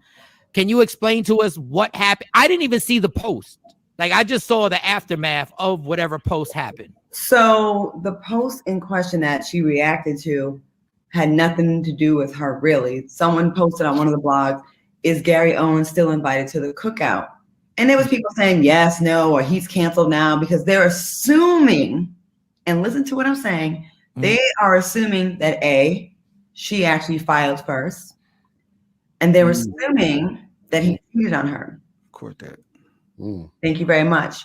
So I can't really speak on it that much because I can't violate friend code. And I told him I would just like say my one thing and then we're gonna let it go, because every time I say something, and I don't want to keep him in the news. Let people be served and let things happen so the whole story plays out. But basically I responded and said, yeah, he's good people. And I go, sometimes people just grow apart. It don't mean someone cheated. And then she got mad and put Jordan got me my feelings, and then put this whole long thing about how it's my friend. And first of all, there's no mistress. I've never been told about no mistress. None of my friends are screwing him. It is a lie. Now, divorces get ugly. And let me just say, when it's all said and done, when he can go talk about it, I'm sure one day he'll probably, use that for his comedy. He'll be able to tell the real deal. Now, Shawn, yes, I can tell you some things off mic, but right now, I'm just going to tell you this. I'm innocent. All my homegirls are innocent. It's not true, and divorce can get ugly. Yeah, it can. Between the lines, you got to read between the lines a little bit. Absolutely. I'm just going to tell you this. If I ever am in a divorce, Claudia, I want you to speak for me. That's all I'm saying. I need you to speak for me. And listen, I get it. When people get divorced, it's easy to be like, and especially if it appears that the woman files first, right? Yeah, he must have cheated. What did he do to her? Right. Over the course of that, and I'm not just speaking on him, any marriage, any relationship, any marriage. Yeah. I bet you there's a history of a lot of things that they've overcome together. You know what I'm saying? It's probably things that he had to get over and things that she had to get over. It's really, that part's none of our business. I just want people to just stop assuming the worst about people just from whoever gets the headline out first. That doesn't, like, a lot of times blogs and stuff are inaccurate because they're in such a rush to get a story out first. That doesn't mean that they have all the facts. I'd rather get the story like a day later and then have a complete story. But I come from the world of actual journalism, where I went to college for that. I wrote for a newspaper where they said, the Providence American newspaper, my editor said, if you can't prove it, don't print it. Yeah, how about that? And I live by that. And we've lost our way with the explosion of blogs because they don't have the same standards, because there's a disclaimer with blogs that they're for entertainment purposes only. So they found a little way to kind of carve out a way where they can just be reckless and say anything. And then also there's this whole thing about public figures being, fair game. They're fair game. So you can say whatever you want, and then they can justify, well, you're a public figure, or I heard. No one ever calls the person and asks for, all the rumors about me and these millions of people they want to link me to, no one has ever called me to get a statement, to ask if it's true, to even get any evidence. There's no pictures, there's no text messages, there's no screenshots, but just saying I heard is enough. And when perception becomes everything, you keep hearing something a lot, you like, must be true because I heard it so many times. That don't make the shit true. That don't make it true. Sorry. But you know what? I'm glad you said that, because we're talking to Claudia Jordan. For those on the Free Agent Radio app right now, that's Claudia Jordan you're hearing right now. If you want to see her in person, she looks a lot better than me right now. Just go to the streaming channels, Media Room 360 right now. But I love when you said perception is reality. And I always said this. I said perception is reality. That statement was created by somebody in the media. Because when you go by perception is reality, that means you're lazy. So you just look at a picture of me from a distance and you never have to really find out who I really am. So if I happen to be with a bunch of dudes and one of them is selling drugs, you can say his whole crew, his whole crew is nothing but drug dealers and thugs and the whole nine. So I hate that. And I also hate the fact that people, like you just said a second ago, just because you're in your business, that means you've signed up for this. That isn't true. You did not sign up for this. Go ahead. I signed up to work and make people laugh and think I didn't sign up to be dragged and to be villainized. Let me give you another quick story where it was such BS. And people eat this stuff up. They believe anything in print except the truth. Mm-hmm. One time I was like just coming off Celebrity Apprentice, so I was hot. It was like 2009, I think, right? And I was at an event in Hollywood. There was a lot of celebrities and then up and coming people. There was this athlete that had his publicist with him, and the publicist comes up to me. I'm just coming off hosting Miss Universe, and I'm on Deal or No Deal. I'm like doing my thing at the time, mainstream TV, and she's like, "Hey, can you take a picture with my client? He's a football player." And I go, all right, cool. Let's just take a picture, whatever. I understand the beginning when people first getting on, they like to be seen at events. It kind of helps raise their profile. Mm-hmm. I took a picture with them. It was just me and him in the picture. I thought nothing of it. His name was Brandon Marshall. Okay. Yeah, we know Brandon Marshall. Yeah. Okay. At the time, I didn't know. I just could tell he was athletic. Right. Years later, gets married. There's a domestic violence accusation. They do a huge story on him in Hip Hop Weekly. Mm-hmm. They put, I guess she stabbed him in the stomach or something like that. The pictures they chose to use of him in a 2-page spread was a full-length picture of me and him at this event and another one at the event. So even though they didn't say we messed around, what does that imply? That I'm at the center of this breakup. I didn't even have the dude's number at the time. I'm like, huh? And that's what they do. And for some reason, my name gets people thinking, oh, it must be true because I heard it before about her. Like, it's been a series of these things happen. And once it's established, I'm like a go-to person for that now. Like, just throw my name into it. It's going to give you attention. They're going to be like, oh, of course it's true. Because that's what I've heard about her already. Mm-hmm. Meanwhile, I'm home watching CNN 20 hours out of the day with my 2 cats and my man of 2.5 years, not bothering anybody. That's reality, but that's boring to you. You know what I mean? No, but that's just the facts of what it is. And and my thing is when you come into new job situations and you're having to fight that stereotype or that perception of you, and then somebody knows that perception or thinks they know what you're like, and then you get on a job or on a set, and then somebody starts to holler at you and starts to persist that, oh, she must be, I'm going to try. And how do you handle those situations? Because it's almost like the perception is against you. So if you say, wait a second, he coming at me, I want to know parts of this. Like, how do you handle that? I sue them and I win. Hey. This girl, man, I love her.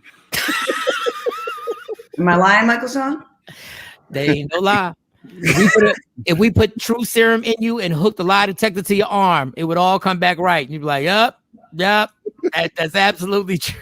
I'm not allowing anyone to make me feel less than because of their issues or because what they chose to believe. If you still believe in Santa Claus in your 40s, that's on you. You ain't about to put your nonsense on me. I'm not doing it. I've worked too hard, and you will take me seriously. And listen, I could play along. Listen, boy talk. Guy talk with the guys, chop it up. I'm not a prude. But you're not going to like hold power over my head. You're not going to put me in a box.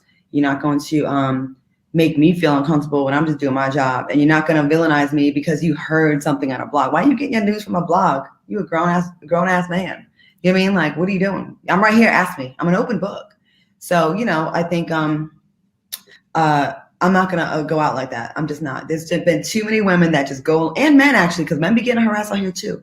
There's too many people that just like, they could have had such great careers, but someone else's nonsense got in the way. And I'm just, I am tenacious, and I'm not a quitter. And I go through my days where I cry about this business, and I'm like, why has it got to be like this? Why does it seem like the bad guys always win and the good guys get reduced to having to, start all over again from the bottom and build back? Like, it's frustrating. But it's hard. There's a lot of evil in this.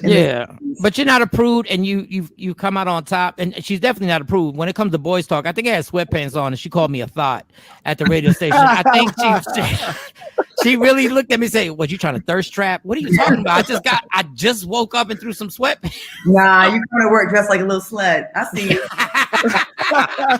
My guy leaves the house with gray sweats. I'm like, who are you trying to go see? I'm like, them little slutty ass pants off.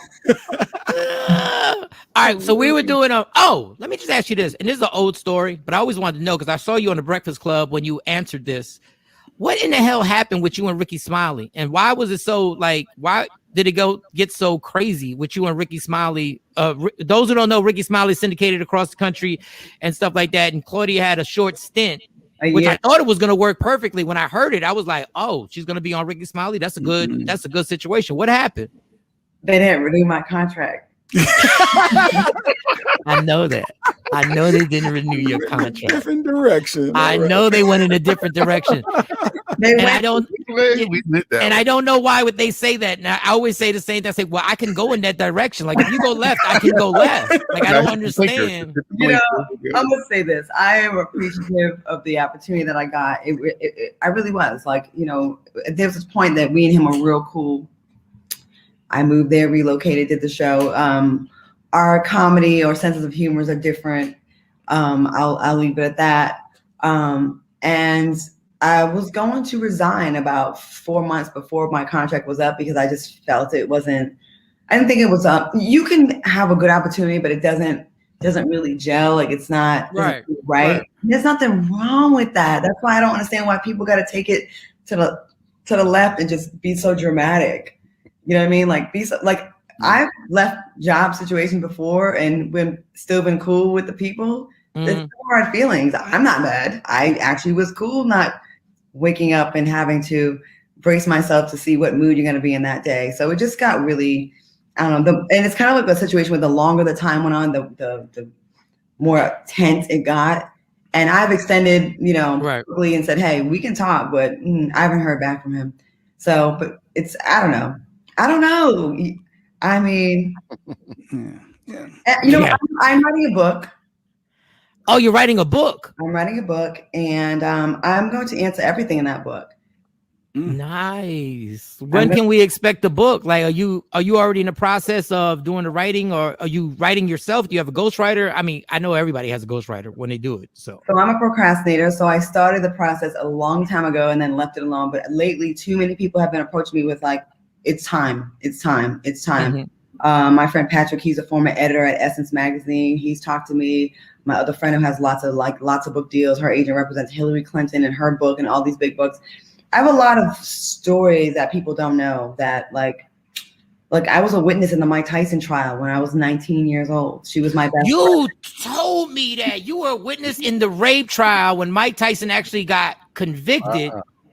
And how did you wind up a witness in this trial? For the prosecutor or which side? Well, no, she wasn't for Tyson. I'll tell you that. I wasn't for him, but I was actually called by the defense because they were trying to get anyone that was close to her to kind of waver on their story. It was a really bad lawyering job.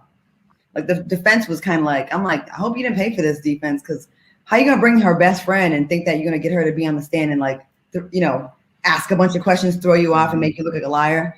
And it was so weird and uncomfortable being 15 feet away from him while I'm testifying. He's like this because he thought I was for him, because we were all backstage, I guess, before on the lunch break and leading up into the trial. So he had allegedly a bunch of the witnesses, the beauty pageant contestants, were paid some money and a trip to somewhere, and they all came with new clothes and stuff, and they were supposed to all give negative commentary on her and positive stuff about him. So he probably assumed I was just one of the girls that were, taken care of. So then when I got on his hand, he was like, this bitch, you know what I mean? Yeah. And remember, behind the scenes, that lawyer, when you said his lawyers weren't good, well, a lot of people behind the scenes say Don King wanted him to go to jail. So he had hired lawyers that weren't. Now, I'm not saying innocent or guilty. Look, Mike Tyson, I don't know if he did that, but he's even said, I'm quoting him. He said, I didn't rape her. That's what he said. Her. He specifically said her. So saying there's other people that I could, you know what I'm saying, like that. So we won't get into all that. But the fact of the matter is that that's amazing that you were like 6 degrees of separation to drama, not Kevin Bacon. That's what. I knew Meghan Markle. She worked on Deal or No Deal. I worked with Donald Trump. I am 6 degrees, actually 3 degrees from a lot. So it seems like, oh, you're always in something. I feel like I'm the black female Forrest Gump. Like I've always been real like talk, real. I was watching the college scandal with all the rich white celebrities that paid. I just started watching it. I'm watching that documentary and I see a girl that I used to do a show with that's on there, and I'm like, Jane Buckingham. We did a show on the Style Network for 2 years, and I told my guy, I go, I'm like affiliated with almost every scandal in pop culture. I just don't have an OJ connect. Well, I know one of his boys, but I don't know OJ, but I'm trying to get an interview with him right now. Well, how about I have an OJ connect? How about this? I hosted an all-star weekend in Philadelphia. It was me, OJ Simpson, and Shaquille O'Neal at a club. And OJ was in the build. First of all, I was in awe. I was like, it's OJ. So, you know, Shaq has no filter. He has no chill. He's a kid. So OJ's still taking pictures with white girls on his lap. And Shaq was like, wait, this is after the murder? This is after. This is after. Way after. This is in 2000 and something when the All-Star Weekend came to Philadelphia. I was there. Yeah. And these white chicks was sitting on OJ's lap, and Shaq is like, yo, don't you know how this ends? Like Shaq can't be yelling. Like he said, don't you know how this ends? But I can't believe I almost buried the lead. You sat across from Donald Trump all the time for The Apprentice. And I was on his plane. Yeah.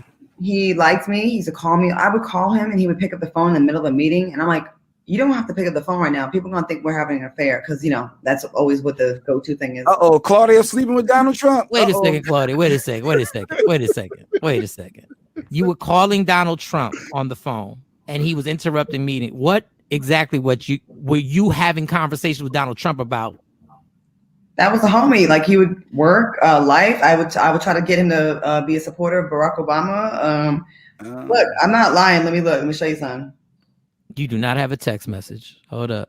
Oh, you got Donald Trump's number. Can I screenshot that so I can make it seem like I got it too? Yo, wait, does that number still work, Claude? Probably not. One of them is the office number, but I have it. He didn't text though. He didn't know how to text. But now he's all Twitter fingers. Well, he used to be Twitter fingers. Claudia Jordan's about to make me curse, and I just told her not to. Are you kidding me right now? You still got Donald Trump. She's not messy. This whole time I kept thinking, okay, we bringing Claudia Jordan on. She's always in the news. There's always something. Okay, don't ride her too much. She's a little messy. Claudia can get a little messy. Like I've been in the lunchroom with Claudia. I've been in the station. She can get a little messy. Like, can we let the man speak so he can give you my flowers? I know, but he's about to give you flowers, like because he's about to ride you right now. Go ahead, Jay. Go ahead. I just think it's the realness. Some people just can't handle when you're real and forthcoming. She came on hot with the food, and she's just real. And I think that's what some people in the industry, they just can't handle when you just. The industry's not real. Yeah. Hey, N-word, do you have a question, Jay Black? Do you have a question? No, not this second. I'm gonna answer. So you want to answer? You want to answer everything? Pretty much. Okay. Right, so, go ahead, Jay. Go ahead. Go ahead. I'll let you go. I'm gonna let you go. No, because you already gave her flowers, so you might as well give her more. Go ahead. No, keep going. I like how this is going with you. It just hit me that she's not as messy as I always was, perceived her to be. She's just real. So I kind of like that. Well, let's keep real. How messy do you think she was, Jay Black? How messy? What was your perception of Claudia? Can we get that before you met her? So before I interacted with her today, it was always her name with somebody and something. I always say, well, if this much smoke, it has to be fire. Yeah. But I'm kind of understanding that maybe it wasn't fire. They just didn't understand when someone is that real and blunt. And the fact that she's that blunt, I like that. So Jay Black, in your mind, were you calling Claudia a hoe, not knowing her, not meeting her? Did you call her a straight hoe without even getting any factual evidence? Was perception reality for you, Jay Black? What we talked about earlier. Yes, I did. I thought you were running them streets. I thought she was the thought. And I was like, wait a minute. But no, I honestly feel like, when I hear her speak, I believe her. Can you apologize? Can you be a man about it and apologize? All right. So Claudia, for all of my pre-thoughts, my pre-notes in my brain, I'm gonna say I'm sorry.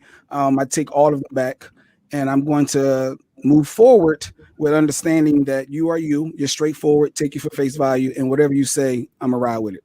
All right. I appreciate that. Yeah. Look at that. Shout out to Jay Black. Jay Black has yet to apologize to me for all the stuff that he's done to me. Look at this. Yeah, oh my God. This is a first. Thank you, Jay, for clearing my name and for no longer thinking that I'm a dirty whore. I really, from the bottom of my heart, thank you so much. Oh, see the realness. I love it. Claudia, we were doing a versus.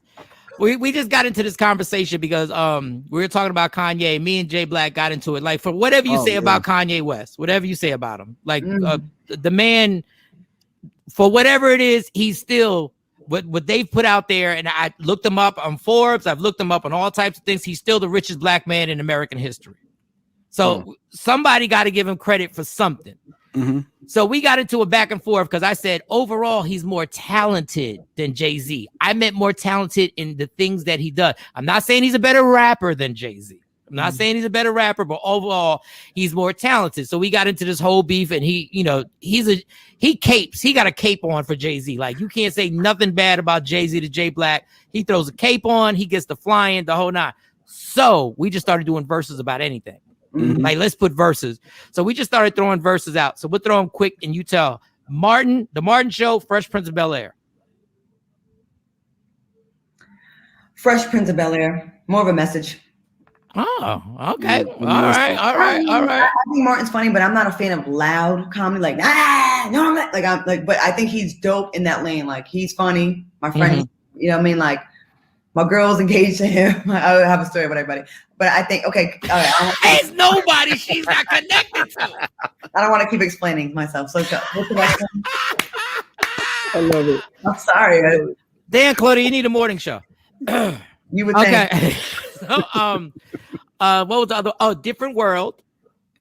Oh, it was Different World or Living Single or Living Single. Yes. Yeah. Living Single. You really pick Living Single over Different World? I thought you wanted the message. Not all the time. That was good. Exactly. It's like that. Not 2 times in a row. All right, we got an old school one. Kathy just put it up on the comments. Love Boat or Gilligan's Island? This one's tough. I want to go Gilligan's Island because they were savage how they would create things out of coconuts. They were. Black people there. But then on the Love Boat, they had Isaac. And I always felt like, why they got the black man serving all these people? That's all he does is serve drink. So maybe I'm going to go with Gilligan's Island. And who was Gilligan smashing? Gilligan technically was gay. I think he was gay because he smashed no. And I'm just saying this because he never smashed anybody. Like, the professor was smashing, I think, Ginger. And then they had the Roundaway girl who was just yeah, that's Marianne is somebody I would have smashed. Like, that would have been my type to just go there. Yeah. But Gilligan never got to knock anybody off. Like, he never had a love interest. He was just Gilligan. I felt in the back of my mind, now that I'm an adult looking back, I think he was the down low side piece of a skipper. You know what? I was on that one. Yep. Now, CJ Black, that's why I tell you when you say she's not messy, stop playing, because it subtly comes out. She got Gilligan being a side dude to the skipper. On an island with 7 people. On an island with 7 people. I give you the side. You never smash someone either. So I think we're down low. I do. She said he was and Gilligan played the bottom too. She didn't say that, but she was thinking that Gilligan played the bottom. All right, here's another one.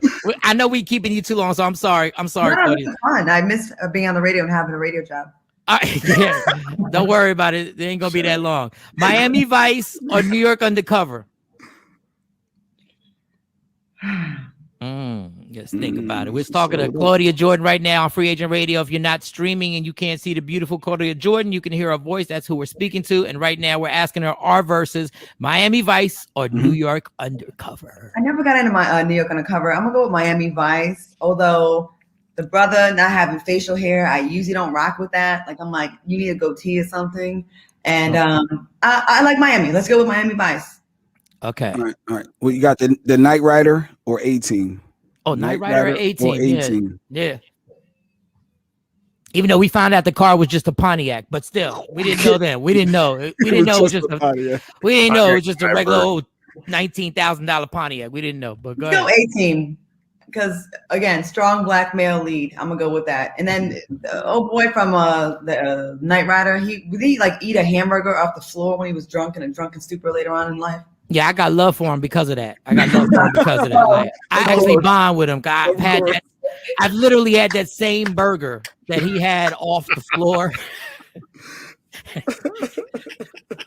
Damn. All right. They said the Cosby Show and the Brady Bunch, but it's kind of not the same. It's kind of you can't have the Cosby and the Brady Bunch. They're two different eras. But I want to see if you now show themes back in the day. Shows had theme songs that we knew. So I'm gonna start this, and I want to see if you're gonna sing along with us, Claudia. I want to see how about this life you really, really are. Okay. Okay. All right, clear. God, you ready? All right. Oh, Lord. Let me tap this microphone. Cam, you rocking with me? Cam, you with me? Yeah, I got your back. All right, here we go. Come and knock on my door. Come and knock on my door. We've been waiting for you. We've been waiting for you. Where the kisses are hers in his Three's Company. Girl, were you a Three's Company fan? Yes, and yes, Jack Tripper pretending to be gay so we can live with two girls that he wasn't even smashing was just like, wow, yeah. But I realized you go to the Regal Beagle? Did you go to the Regal Beagle? Would you have gone to the Regal Beagle for drinks? You know what? At first I was gonna say no, but yeah, I would go anywhere for drinks.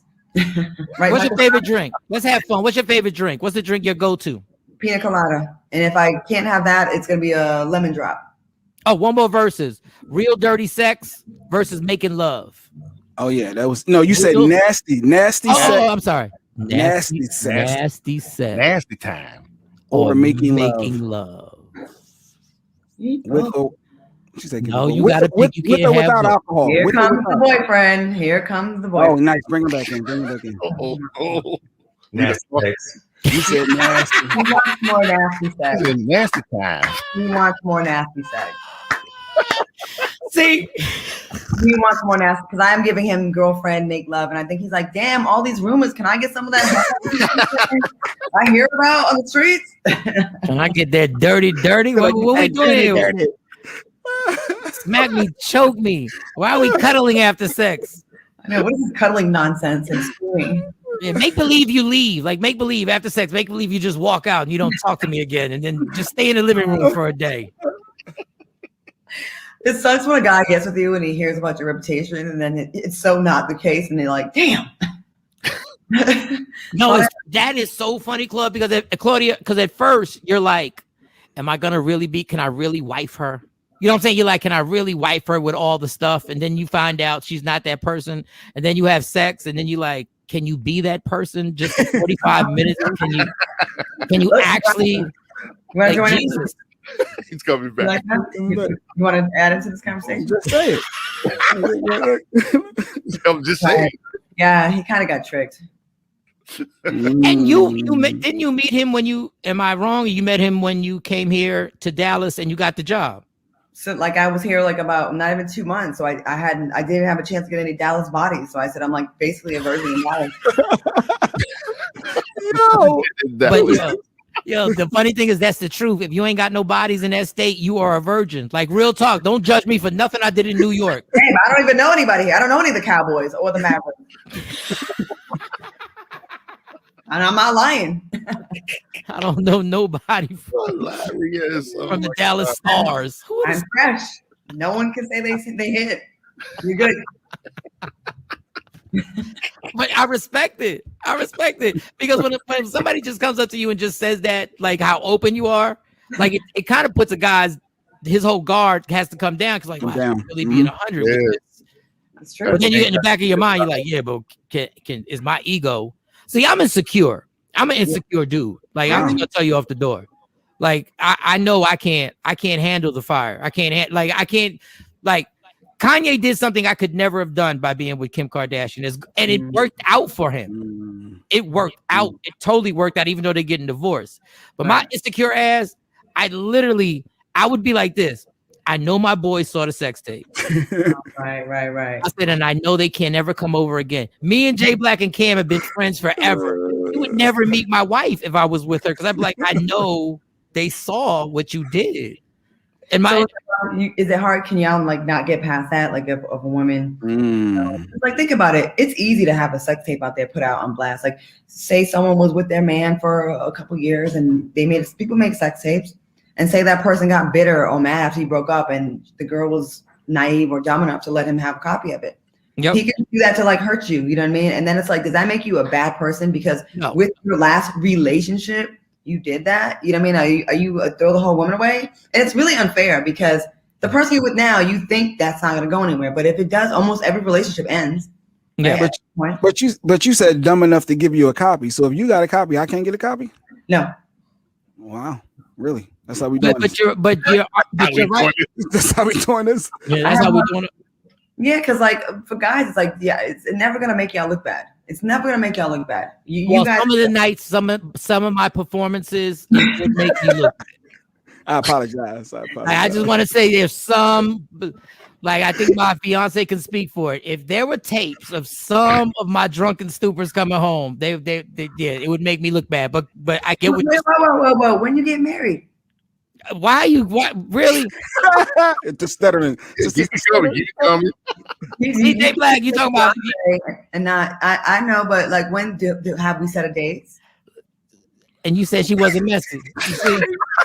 No, I'm asking as a friend. I'm happy.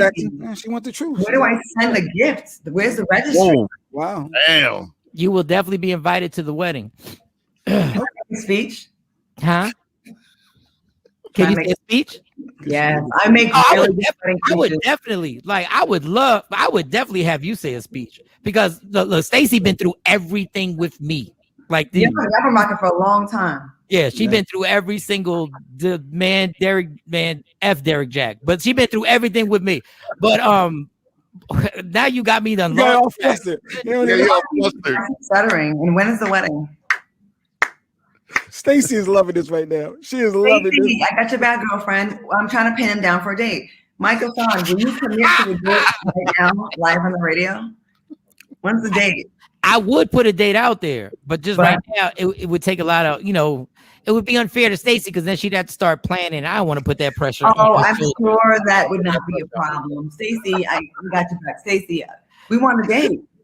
Stacey wants a date. I think Stacey would rather just get pregnant again than actually have to go through all that pressure of a year and inviting family and then worrying about Claudia's speech and stuff like that. It would be wrong.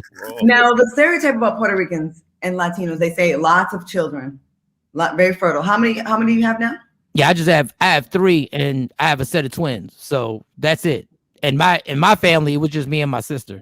So that stereotype. Now, listen, I got a lot of proof that stereotype does exist. Like, is it fake news though? Is it just like an unfair stereotype? I don't think it's an unfair stereotype in a way because Puerto Rico. Okay, here's the stereotype. There is no abortion for Catholics, supposedly. Yeah. Thank you. Those be the main ones. So there are a lot of girls who were forced to have kids that probably didn't want to have kids. So families grow bigger and bigger and bigger. Mm-hmm. And then another thing, when you're Catholic, they don't want you to have sex. They don't want you to get pregnant. And so they will teach you nothing about birth control. So they just have this naive, and I was raised in Catholic church. I don't rock with them, but that naive mindset causes these kids to never have any information about sex.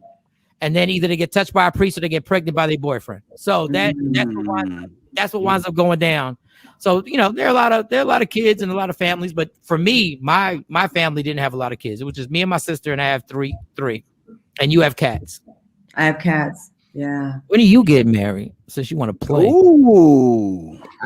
We were just joking about this last night. You want to play? Hello. He said. Yeah, tell him he was quick. He was loud a minute ago. He closed the door. Oh, he was quick to jump in when we were talking about breakfast food. The food, the plate. You know I got to deal with? Yep. One of our friends, we think is about to get engaged, and then me and my other friend were like talking about this. So we had him and her man on the phone on speaker, and we were both like saying, so I guess we got to be more dramatic and everything, and just be more problematic with you to like get to that level.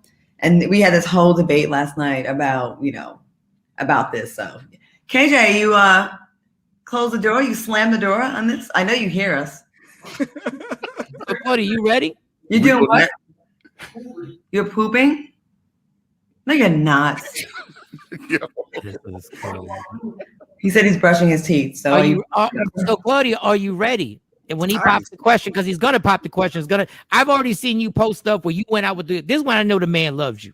Here's when I know the man loves you. She puts a post up where I was out with my girls, which means she went to the bar and she was drinking and she was yapping and doing a whole thing, and everybody was, she came home at like 2 a.m. While she's gone, he's fixing her studio. He's creating the studio and putting down like scenery and all this stuff for her to do her podcast while she's out partying. Yeah, there's no man on this panel right now who is building any. First of all, we got a problem with you going out and staying out. That's what I was about to say. Wait, she went out. Wait, what do you mean? I was at the casino with my friend. It was her birthday, so we went to the casino. So I wasn't drunk, but I was at the casino all night. I got home the next day. I lost a whole bunch of money too. It was you lost money and came home the next day. That man loved you. So if he gets down on one knee, is it a go? Let's see. He said he would marry me when I turned 70. That's what he said. 70. What the hell? Who needs to get married at 70? I said, so I'm really gonna have a bridal shower at 70. You know how embarrassing that would be. I can't even tell my mom. My mom will be dead by then. You know what I mean? Like, who am I gonna invite? Who? My cats will be dead. All my friends will probably be dead around that time or close to it. What are we gonna do? A turn up at 70? He's such a jerk. He's a jerk. All right. Fox Soul, we got you rocking. When does it come on? When is because this streaming thing, there's no exact time. You just I'm so old school. Like I need to know like Thursday at 7:30. Yep, 8 o'clock. Here we go. Yeah. So we're live 8 p.m. Dallas time, just 5 days a week. So 8 p.m. tonight on Fox. So you can watch it on YouTube or Tubi and Roku and Apple TV. You can watch it on your smart TVs. But I tell people to watch it on YouTube because they can like jump on the comments and like say stuff and we read the comments. I have that. People are talking about, maybe possibly getting back on the radio. We'll see. You got to pay a little more than last time. And stock market. And I'm trying to flip. We're going to start flipping some properties around here, and make that money because I don't know if I want to be in entertainment for super, super, super long because lately I just been feeling so like my spirit sometimes, like the way I am, like open and honest and I'm pure in a way as far as like my intentions. It's hard being in a world where like that is not really valued. I know that's maybe going a little deep, but it feels like sometimes remember that movie Invasion, the Body Snatchers? At the end, it's like 2 people that weren't infected and everyone else is just a monster. I feel like I'm like that sometimes where I'm like, I'm not with all of that stuff. I'm not with all the sex parties and the orgies and the Illuminati and this and that. And I'm like, so will I ever really be able to get to that next level if I'm not like part of that nonsense? Yeah, because I'm not part of the Illuminati, but everything else you said. So it sounds like that your happiness, you really value your happiness and your peace. So what's job you would just, it's just for the check and you just had to stay there, like not had to, but like what was that one? Because you had a lot of hustles. So what was that one you just did it just for the money? You was like, I'm really not happy here. When I get a chance, I'm out. Ricky Smiley. At the end, the first 2 weeks, I was so happy. I was just like, oh my God, what a blessing. And then I remember one day he came to me and said, like, do you have to be funny or try to be funny every day? And I was like, I thought that was my job. And so it wasn't fun for me anymore because I just wanted to be free. And I actually really started to miss the freedom that comes with being on the foxhole with Jamie Foxx and like just unfiltered and he didn't get sensitive if we made fun of him and whatever. He like kind of encouraged it because he was really confident, and I miss like the freedom. So I will tell you this, the more money you make and the more visible you are, the less freedom you have. Like they nitpick over, you said this, you said that, and then they want to work, talk about your social media. Like that's just something you have to really be conscious of. So when you trade in your freedoms for a bigger check, which I mean, we all want to make money, it does come with losing And you know, Michael Shawn, being on terrestrial radio, you can't say a lot. You really can't say how you really feel a lot of times. Sometimes you got to say a song is dope when it's whack. You got to act like something is the best thing ever because your station is maybe being paid to play it or being told they got to play it or just part of the, you know, the setup. And it's just like, you know. When you take jobs on terrestrial radio, it has to be that this is not your main check. So you're going to go in there and you're going to say whatever you want to say. Now, obviously, you're not going to curse and wild out like that. But honestly, Claudia, like, just grab the microphone and do what you do. Because I think I think you were doing a tremendous job when you were at KRB. I just don't think the marketing part of it, I'm not going to get too deep into it. I don't think the marketing part of it fit what you were doing. And it should have been a longer time for you to develop. Everybody wants it just to pop off in 60 seconds. But I will tell you this, Jay Black literally is hypnotized by you. Because something just happened, right? What? You need 2 years to build a show. You need 2 years to build a new You need 2 years to build a show. Like you honestly, you really do. But I said a threesome and orgy joke, right? And he didn't laugh. And Jay Black went and gave you a serious question. Normally, Jay Black would have more orgy jokes and more threesome jokes, and we would go directly into Claudia. If your man asked for a threesome, but he went and his voice got low, and he was like, "So, what jobs?" Dog, are you really? You can't keep it a buck because she's gorgeous? No, I was literally trying to understand her thought process. It intrigued me, so I really wanted to know about the thought process of our best ever. Like. Intrigued. All right, so Claudia, he was intrigued. Let me ask her a question. Let me never been intrigued on this show. Trust me. So let me find out before this interview. You put cologne on. Let me find out cologne on before you did this interview. I'm gonna have a real problem right now. We're gonna have a meet. Go ahead. Ask your intricate question about her soul and spirituality. Go ahead. If she believes in it. Hey, Claudia, do you believe in the afterlife? Do you believe in the afterlife, Claudia? I do. I believe and reincarnation as well. I feel like we were here before. See, so look, and Jay's mystified by it. He's like, wow. See how deep she is? That was deep. If you really break that down, wow, that was like really deep. I feel like what you come back as is like some unfinished business. And if you come back as like the lower tier things, like if you come back as a roach, you was probably a jerk in your last life, and you had to build your way back up every time to get back to human. I kind of think that a little bit. And okay. Before Jay says it, let me tell you what he's gonna say. Yo, that's deep. That's deep. No, I think she might have just lost me there. Talking about coming back as a roach. I think she. No, where's your grimy questions? You're supposed to be the ignorant, grimy one. I'm friends with Claudia Jordan in real life. Like I know her. Well, she answered the Gary Owen. She answered the Ricky Smiley. She even gave us some. If you were paying attention, she gave us some jewels, and without she saying gave us a lot. She gave us without saying nothing from the Gary Owen.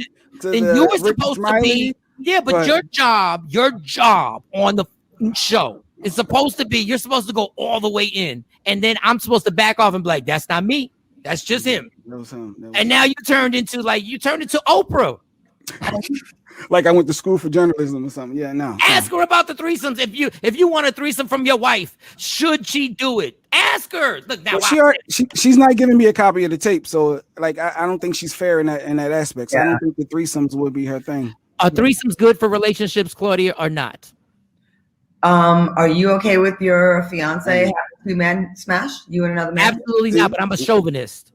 See, why is it okay to have two women, but we can't have two dudes? Because you already know what that is. I know it's typical, but you know what it is. It's a train. It's different.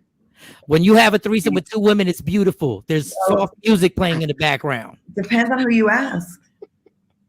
I mean, I don't want to train or I don't want two dudes, but I'm just saying, like, y'all are real funny style. Like, you expect a woman who has no intentions of ever being gay or lesbian to do something for you, but you wouldn't let another dude come through?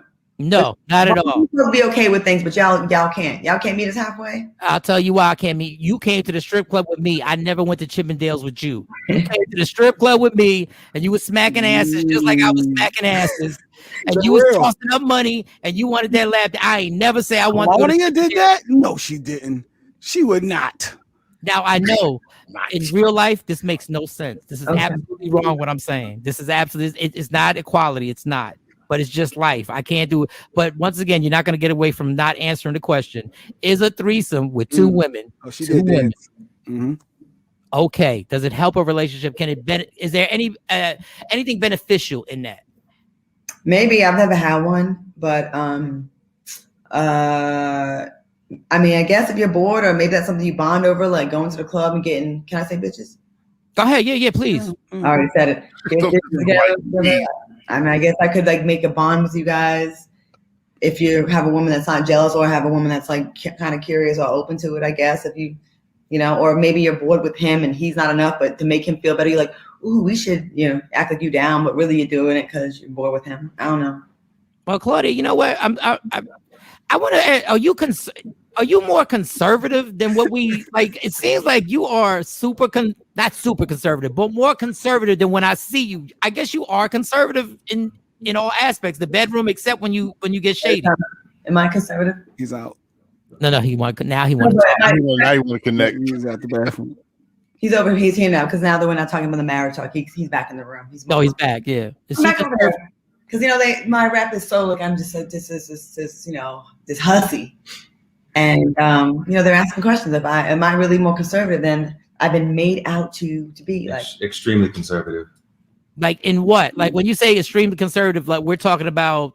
Give me aspects in the bedroom, in her views in regular life. Like give me some examples. Yeah, in the bedroom. I mean, since you're on that subject of threesomes, yeah, she's quite conservative. Except when I'm super drunk. Then when she's super drunk, is lit. It's on some next level. But God, it's been drunk in a couple years, so I'm boring without liquor. That's the only thing I miss about alcohol is drunken stupor sex. That's the only thing I miss about alcohol. My God. So since you're here, and don't run off now. Nope. No, don't run off now. We don't want you doing no push-ups or nothing. Right now, I'm gonna tell you, I'm gonna give you advice. Claudia is ready to get married. Yep. She ready. Like she got the glow in her eye. I ain't seen her glow like that since she said something slick about Gary. I ain't seen that glow. My lighting. So what are we planning? Is this in the future? Because it has to be, dog. You're building sets for her. Like that's amazing. You're building sets for her while she's literally going out with her girl. He's supporting her. Yeah. You're supporting her. I would never. You're a better man than me in every way.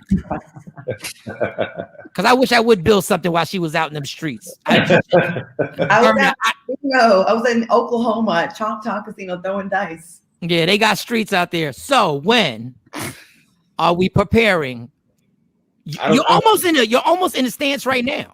You're almost right there where when are we preparing to be like, yo? I got his answer. Don't answer for him. Don't be nice. Threesome. Because he wanted a threesome. So he said, all right, maybe that'll get him over the hump. She's never done a threesome. Look at his eyes. See? Now you're on to something. Don't bail him out. Don't bail him out with no joke. That's man cool. That's man cool. Simple if they just get more sex and head and threesomes and then your wife material. But all the other stuff doesn't matter, I guess. Yeah. So when do we have a time frame? Is it something that's going to happen during Christmas? This Christmas coming up that you're actually going to do the super surprise? Don't you touch that? Don't unzoom us. Don't you unzoom us. Don't you dare unzoom us. All right, I think is it in the works? I don't know yet. This is all based off of her. Yeah, and you guys know this. I mean, we will get married when the time is right, and our dedication is dependent on the woman. Yo, you've been around Claudia a lot. You media savvy. Look at you trying to be your little media savvy. Nobody believes that. Nobody believes that. It's on the girl. Guys don't typically want to get married, but when we meet a girl that makes us want to get married, then we'll pull the trigger. Because why would I want to get married? That's true.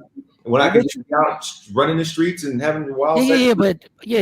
That's all good. But you're turned out. She's got you turned out. Like stop playing. You're in love with this girl. Yeah. And this woman, you're in love with this woman. So don't talk tough right now. You're in love with this woman. Okay. I see this woman used to come and watch you play basketball like we were in high school. Like we would go play ball and she'd be at the gym cheering him on like she was a junior and he was a senior in high school. And I was talking shit too. I'm like, dunk on Rudy, dunk on Gary or whatever. So do you have a time frame? I'm not gonna say when, do you have a time frame in your mind? Because you want to marry her. So if she's not married in the next 2 years, then she's already told me she's gonna let me go. So I got less than 2 years to figure this out. Ultimatum. Oh, ain't nothing better than an ultimatum to get that ass right, boy. Listen, I'm turning 48 next month. I said, what the hell am I gonna look like at 50? Hey, I just gotta get like it's already kind of like ridiculous. So Ace, what would I do? I mean, she gave me a 2-year ultimatum. Why don't you guys do a joint wedding? Why don't Michael, Shawn, and Claudia, you guys combine and get married at the same time? Because he's engaged too, and he's been with his girl for a long time. First of all, let's do a joint. My budget, I can't bring up my half. We'll get Claudia's gonna sponsors. want. We'll work on sponsors. You guys are good enough to get sponsors. Yeah. I already know. Her invitation, her guest list is gonna be a lot better than my guest list is gonna be upset on how overshadowed they get by her guest list. Like it's gonna be real Garcias and Rodriguez's and McCann's. And all her guest list is gonna be first name. There's gonna be Nini's and Janet's and all types of names. All right, I'm gonna let you off the hook. You guys are gonna be married in 2 years. You already put the agenda out there. Do it Christmas. Yep. I already told him if we're not, I'm gonna just get back out in the streets and just live up to my reputation. Oh damn, that hurt my heart. He ran it off. Damn, that you put a knife in my chest right now. Cause don't go back to the streets. Here's my thing. I've never been in the streets, but they say it. So I'm like, if y'all gonna keep on saying it, and I'm not by 50, what else am I supposed to do with my life? Right? You're gonna be married. Are you gonna when he does ask you to marry? Are you gonna Instagram it or you're not? You're gonna keep it to yourself? Or are you just gonna tell your friends personally? Are you gonna put that on Instagram when they Are you gonna post that? If a black woman gets proposed to at 47, 48, it's gonna be on a damn Goodyear blimp outside. It's not that big. It's gonna be live stream. It's gonna be it's not that big a simulcast. Not that big a deal. First of all, to get one of you to propose is a miracle anyways. It's like seeing a damn unicorn. I'm just saying. So it's a big deal. Because y'all do not get married. But I will say the pressure is, like you said, at our age, you get engaged, you got to be married in 6 months. Like it got to be like 12 months at the most. Like you got to start planning the wedding as the engagement ring is going on the finger.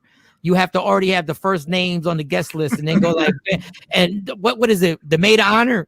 Like once it goes all the way on, you've already, who's going to be your maid of honor? I have like 4 friends that qualify as like my besties. Like, and so maybe I just have a panel if it ever happens. Panel for the maid of honor. Yeah, a panel. You see why I can't share a wedding with her? You see why me and Stacey can't get married when they get married? We can't share that. No, we can unite the communities, a black and brown wedding. You know, we can unite the black and Latino communities together. There we go. See, Claudia, stay getting deep. Shut the hell up. They stay having a moral to the story like the Brady Bunch episode, and then she wraps it all up. We're gonna bring the black and brown communities together. Well, we need that. No, we do. And when we have you, we're gonna have you back if you want to come back. Yeah, this is. I want. Because your political views, like a lot of people, if you don't know, her political views are very defined, very well articulated. Thank you. And very factual.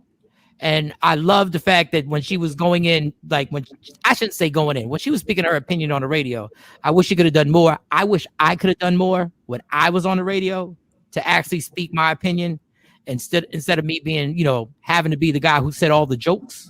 I wish I could have done more of that. But we will have you back on once again, Fox Soul, and hopefully I ain't even gonna say that. All right, Fox Soul. A couple last verses questions. I'm real quick. Couple things. He always does this at the end of the interview. Does it every time. Listen, I need nothing else to do. My food is cold. I'm sitting here now. I'm not doing anything. I'm gonna get back on the couch and watch TV all day. He knows I'm about to take a black and mild break. He does this stuff on. We got another guest coming up too, but real quick. So a couple things with that. You just got to pick. So designer shopping or thrift store shopping? Like which one? Thrift store shopping. I'm not into that stuff. I really don't care. iPhone or Android? iPhone, but Android camera. Wait a second, Claudia. You don't do designers. You want to go back to that? Really, Claudia? You really gonna look me dead in my face and say you don't do designers? I have a few pieces, but they're old. Like there's a story. Like when I went on Atlanta Housewives, I had no red bottoms, nothing. And they were like, you got to get you something. So, cause you're going to be on TV. So I was like, I gave a stylist like a few racks, like go get me a couple pairs of red bottoms and some shoes. I have those same Louboutins from 2015. I got a few pairs, but it's not my priority. I have a YSL bag. Like I have maybe 2 or 3 purses and a few pairs of shoes. Claudia, I got super love for you, but I pulled up in the parking lot, and you know how I knew you had gotten the job? Because unfortunately I parked next to your car. Okay, so I know you know designer. I'm not gonna say what the car was. I just knew there's somebody new in the studio. It was a black Porsche. Now I have a white one, but yeah, but you don't do designers. I do thrift stores. Get the KJ, can you tell them? Oh my God, they don't believe me. They designer or thrift stores. Go to the next one. Go to the next. Don't bring him back. Let me tell you, man. She took me to the Big T Bazaar last week in the hood, and was like, "Yo, we can get everything here." There was dudes running around with it was in South Dallas. Yeah. In the deep part of the hood. Mike Shawn, you know where that is. She was excited.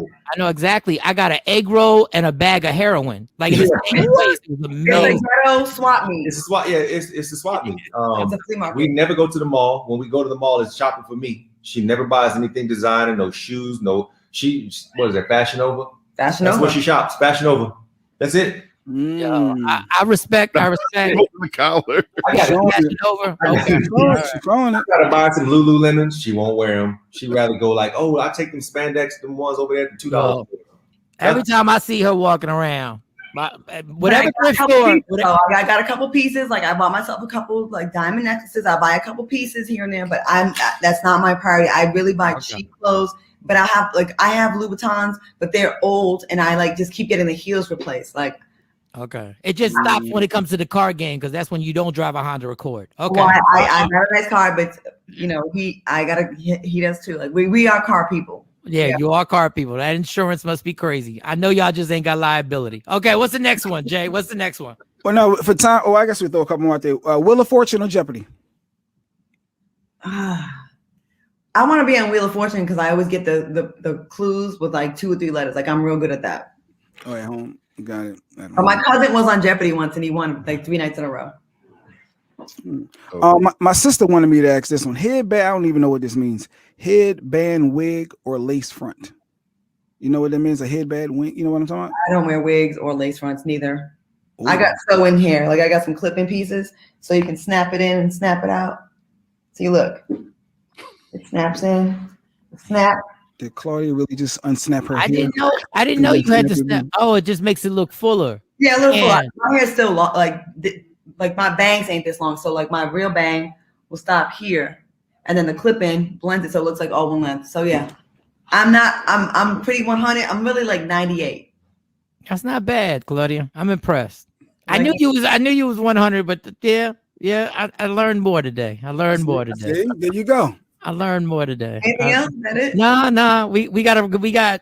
Oh, you know who we got coming up? You get a kick out of this. We got one of the members from Oaktown 357 coming up. Oh my God! I bought spandex onesies. but we don't know if she was 3, 5, or 7. So we're trying to figure out what member. But she's a great person.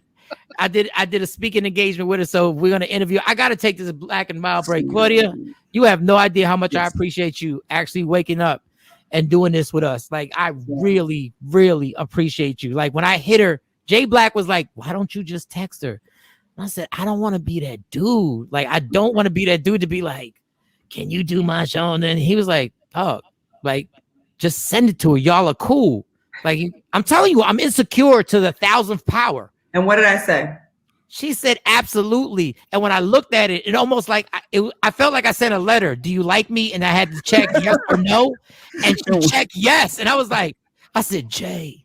She said, absolutely. It's like, I told you. Why wouldn't I? We are friends. And you have come around for me to, the podcast, if I want to do with Talis sometimes. Listen, I'm like I said, I'm just me. Like, it's just, it ain't a big thing. I'm just a regular girl from Rhode Island, just out here trying to make it in these crazy streets. That's it. Yeah, just make sure you get that morning show. So and you could be as honest as possible. All you needed was a soldier next to you. So listen, Thank you so much for rocking out. I'm gonna take this Black and Mild break. Claudia, we're gonna watch you on Fox and Soul and whatever new thing that you got coming on, because I'm sure there's gonna be more TV shows that you're gonna have popping. Appreciate you and thank you again. Nice meeting you, Thank fella. Nice meeting you. Nice meeting you. Thank you. Claudia Jordan, ladies and gentlemen, Claudia Jordan. We'll be right back. Michael, Shawn, and the TakeOver Legends, where the truth hurts, but also makes you laugh. I was always funny. I was always the funniest kid in the room, the funniest teenager in the class, and the funniest adult. Back then, I didn't even know that this would be my career. It was my protection. Funny is what got me through every trauma in my life. Every person I lost, every fight I lost, every girlfriend I lost. Funny always got me through these things. It was the one relationship that I knew. I can't live without this one. I need funny. I gotta make people laugh. I gotta take away their anger so it won't be directed at me. And that relationship was so important that it literally turned into my job. And I thought, this is the end all, be all, be funny.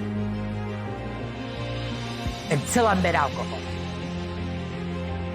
When I met alcohol, that relationship took over.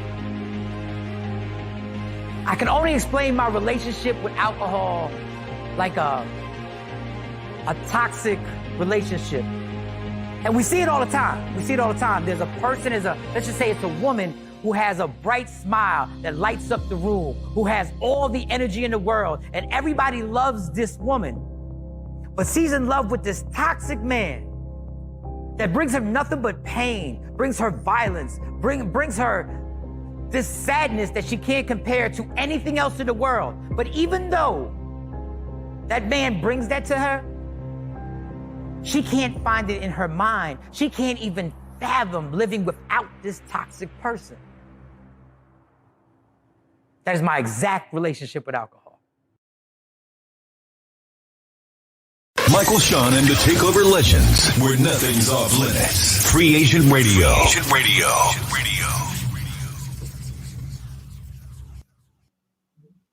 Good morning. Happy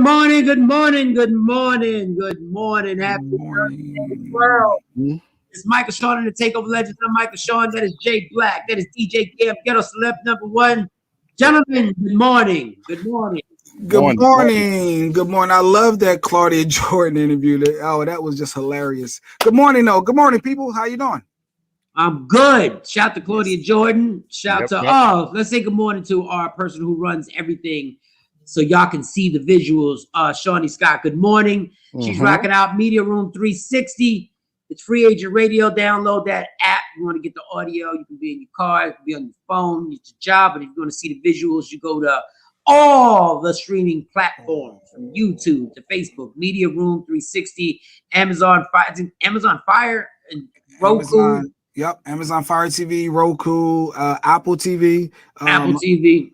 You said Facebook Live and then YouTube, Twitch. Yeah, a lot of visual options for you. Media Room 360.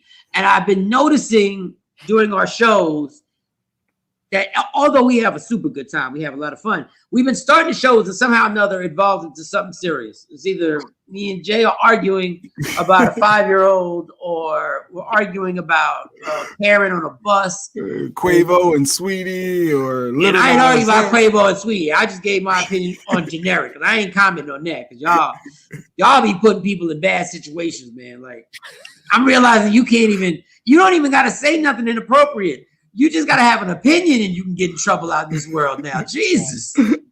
Just because I don't agree with you. My God. Our home girl, Sharon Osbourne, is getting $10 million to get fired. Damn it, man. What agent does she have? I wouldn't have been mad at nothing if I was getting $10 million to get fired. I'd have been like, let's go. Peace. I'm gone. Can you cash app that? I don't know. Can you cash app 10 million? Cash app 10 million. Much. Or break it up. You got to break it up. Can you break it up and just Yeah. what's that? Venmo, V mode, or something like that? Venmo. Yes. Yes. Can you chop it up? Just, in segments. You want somebody to be happy? Let me tell you, somebody hit me with $10 million and talk about we going in a different direction. I'm like, enjoy your direction. Because I am good here. Enjoy your direction. You enjoy your travels. Safe travels. Safe travels. Mm-hmm. Yeah. Venmo 10 million though. Just send that 10 million, baby, Sharon Osbourne. And she trying to act like she mad. Shut your ass up. You ain't mad about nothing. They're gonna have you on another show quick, fast, in a hurry. They're gonna have you somewhere doing something. Oh yeah. Yeah, stop. Some potential racists may time out, pause. I don't know. They just want to get her away from Cheryl. That's what I know Cheryl and them was like, so salaries are being negotiated. So can we chop up Cheryl's salary? I mean Sharon's salary? Do we all get a piece of this? Yeah, don't add nobody on. Don't bring nobody new on. Just keep it the way it is right now. We're good money. There you go. Everybody's happy. Everybody's happy campers. But now the pressure is if the ratings dip any. That's the other bad. If the ratings dip any. That's when the pressure goes all on the remaining ladies. Did Eve? I stopped watching the show. I guess Eve left the show. Yeah, Eve left I didn't say a long time ago. She left a while ago. She wanted to enjoy her husband and relax. She realized that she didn't need to work. She didn't need it. Came down to. She didn't need it. Yeah. So he got Eve. Let me tell you something. The evolution of Eve is amazing. It's one of the most underrated evolutions ever. Man.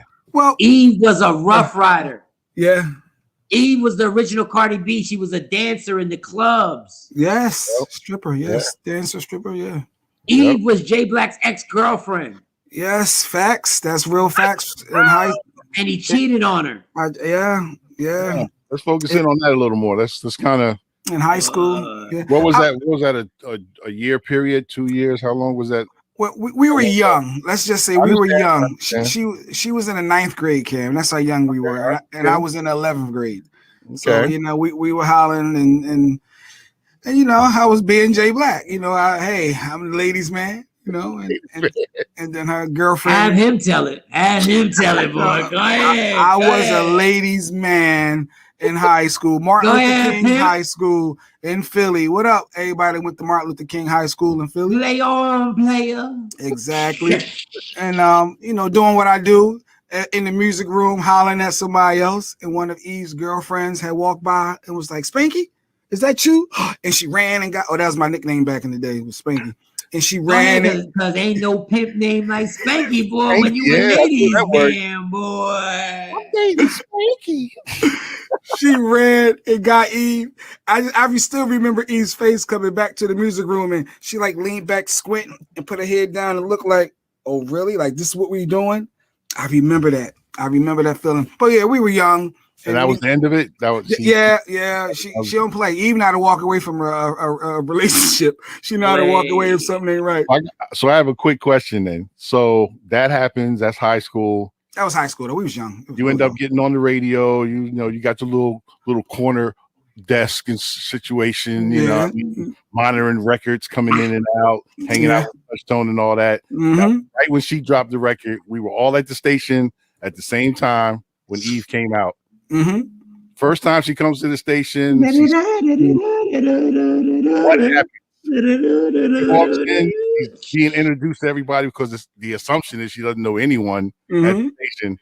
Boom, she sees you, and what happens? She says "Spanky" and gave me the biggest hug. It was all love.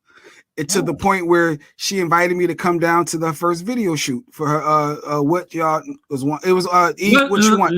It was down at the Plateau. The Plateau in Philly is like a big deal. Y'all hear Will Smith talk about it in summertime back then. The Plat.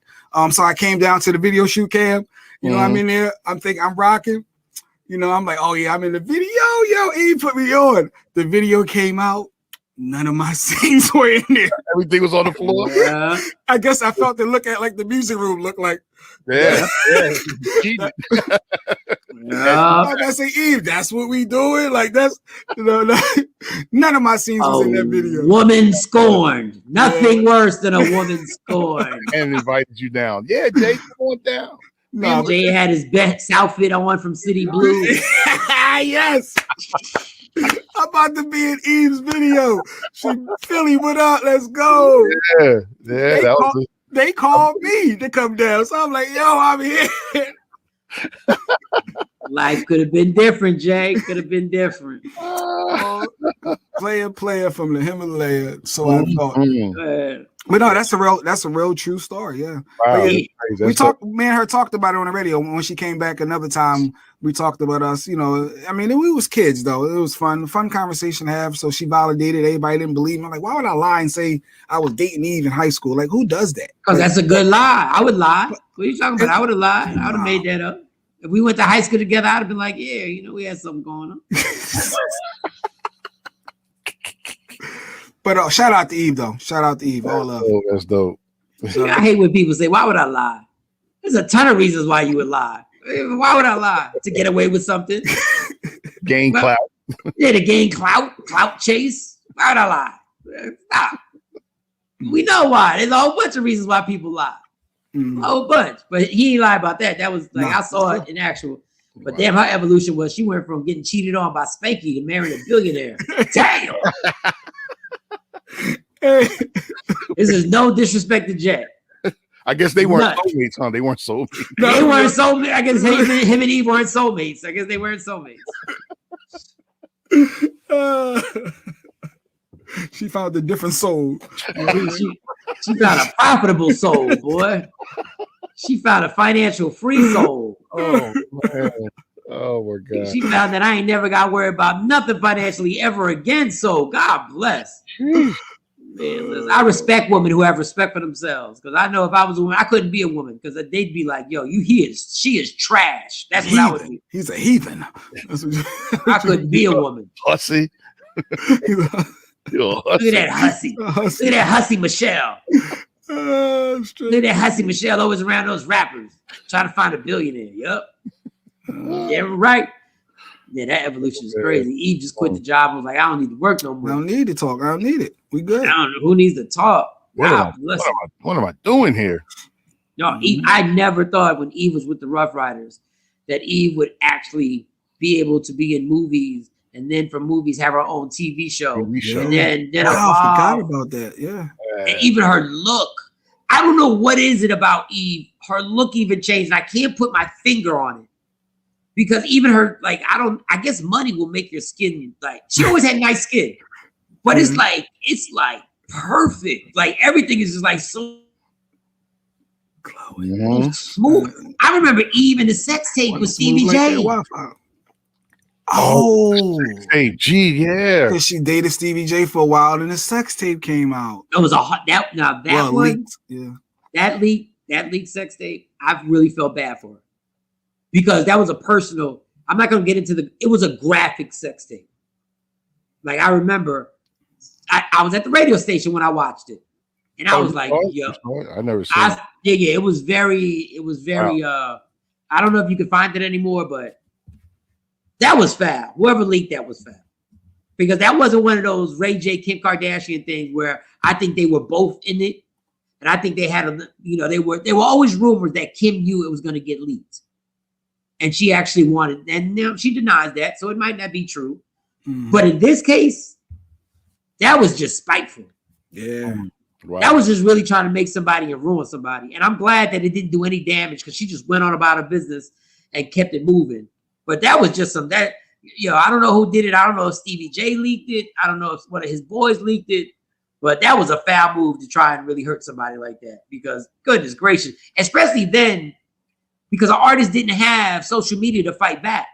No. Like an artist, the only way they could fight back was when they did interviews on radio. And then in order for them to get there, they'd have to wait till their turn. There was no place for them to go, listen, this is what happened. So that story just went all over the place. And she had to wait till she could clear it up herself. And damn sure she did clear it up. I don't remember. How did she clear it up? She spoke on it? No, just her career. She just okay. Yeah, she cleared that thing. She just kept going. Yeah. and I'm not saying Stevie J's doing bad, but if Stevie J and Eve, if there was a scoreboard that kept the points, she's got to be up by at least 20, 30 points. No, they canceled it. Like they went to another game. They went to another game. This game's a blowout. We're gonna take it to Green Bay and the Cardinals.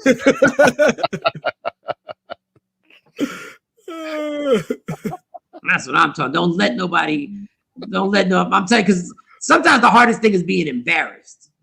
Mm-hmm. That's when they get you. It's embarrassment in any type of situation. The biggest deal is the embarrassment of somebody finding out something personal about you and then putting it all out there. And you just gotta head on. Shout to Eve, head on. Kim Kardashian, everybody was calling her a smut and calling her all this. And now she's 700 million deep and she's iconic. And hey, she poured right through that. Man, that sex tape went platinum. Everybody was watching that one. I was like, everywhere. It was everywhere. And once again, that was before. Was that before social media? Social media hadn't happened. I think they might have been MySpace. MySpace was out back then. I think MySpace was out, and I think just starting. But Eve, man, that evolution to a revolution. Jesus, Eve, man. I still can't pinpoint what it is, but she's got a beauty thing about her now. She was always pretty, but there's something that when I saw her on the talk, and I never really watched the talk like that, but when I saw her, I was like, wow. And it wasn't even no lusting. I wasn't even on some lust. I was like, wow, this girl has got a perfect like look going on right now. So once again, shout out to Eve. I'm trying to do stuff, but when we start the show, is that we can just have some fun and it can be lighthearted.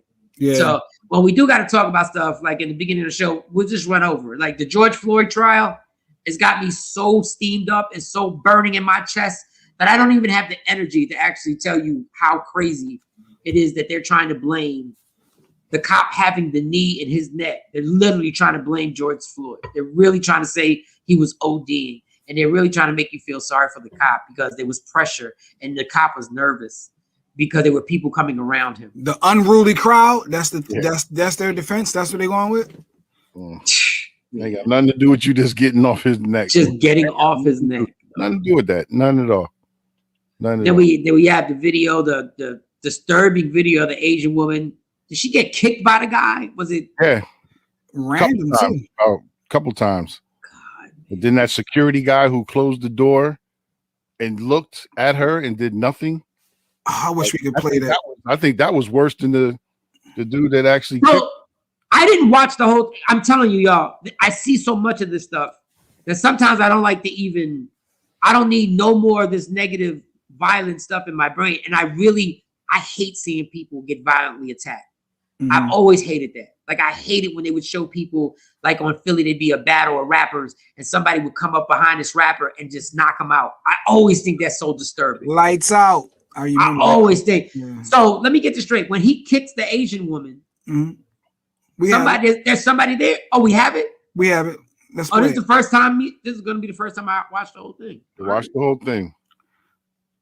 So this is the guy. Now that's the lady walking by. He's going to come out of nowhere and just kick her. And then kick her. Oh, right in the head. What? 1, 3. Yeah.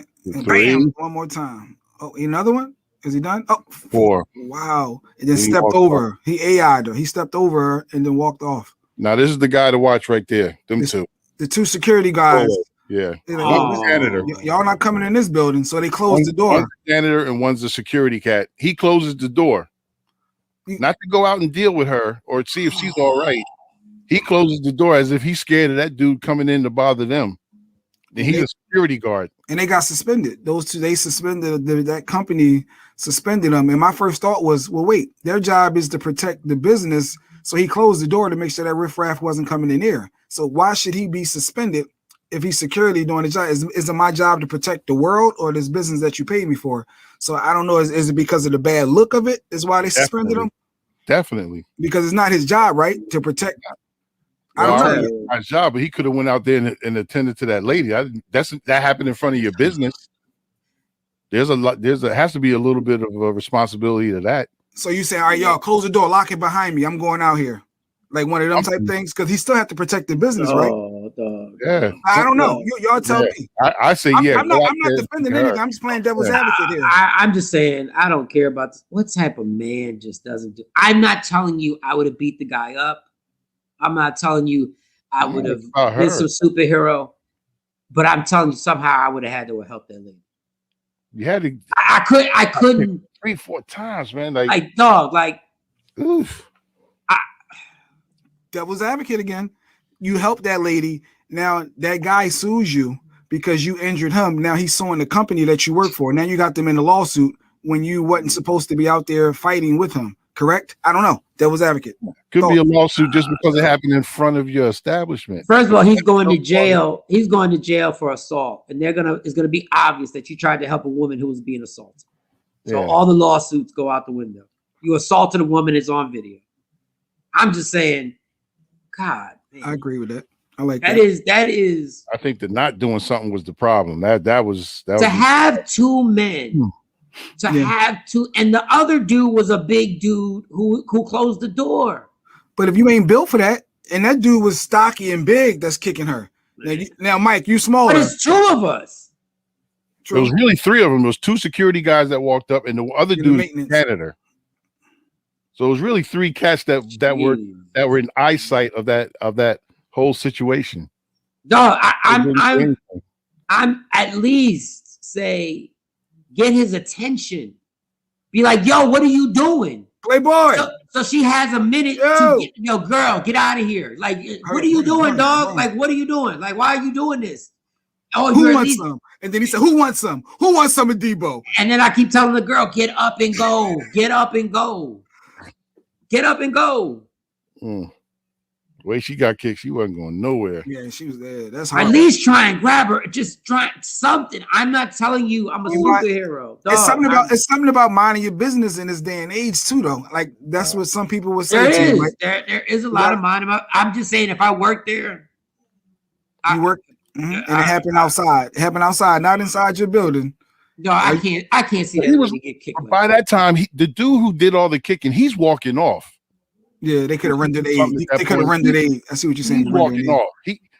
Now, if you're talking about in the midst of him attacking her, okay, we can have that debate. But he's walking off, and you're going to the door and you're locking it. Ooh. Now I got an issue with that. But say if the guy came in there to shoot him up, active shooter or whatever, like something crazy, and you didn't protect your business, your job. I don't know. But you go all over the place. You can't protect no business. You go so all over the place. They shoot the dude is kicking a woman.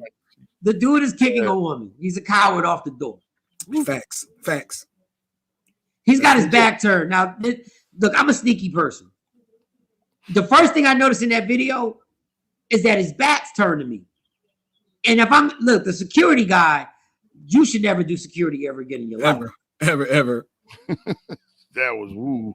Like if you got any type of equipment on you, I don't know if he's one of the security guards who actually carry a gun or a billy club. You can't be a security guard ever. That's why I've never done security, because I can't. That's not my skill set. Mm-hmm. Being secure, I need security. How about that? I need security. I need one of y'all big. Yeah, I need one of y'all. So you wouldn't hire him? No, I definitely wouldn't hire him. But you wouldn't have known that. But if I'm security, God, you really just gonna let it happen? Like, damn. What your contract say? Protect the building and everyone inside. Well, my thing is like that security guy, he would have done the same thing that was happening inside the store. He would have done the same thing. That coward would have done the same thing. And I call him a coward because you took that job. You applied for the job. So you knew the stipulations with the job. Yeah. I'm not saying as a man thing, you a punk. No. I'm just saying that was your job. And you froze. You froze quick. He froze. He closed that door. His motion. He looked. The thing is, swift. It was nice and swift. But the thing is, he was a spectator for all 3 kicks. Like he watched all 3. Play it again. 3 of them did. Play that again for me, please. Let me see. Wait a minute. So he's the big dude. Yo, that's a big dude. Oh no, that was a UPS. Looked like somebody dropping packages off. Ooh, then he kicked her. And he stopped with the package. Like, what's going on? Whoa. Look at it. That's the janitor. But did you see him look around? He looked around to see if somebody was going to do something after the second kick. He looked now around. He's walking off. He's leaving. He's not making any attempt to come back. Security, look, they don't even go the street. They don't even go. Let's close this door. Let's close this door, guys. Yeah, that's horrible. You got to go out there and see if she's all right. Man. Leave her laying there bleeding, probably.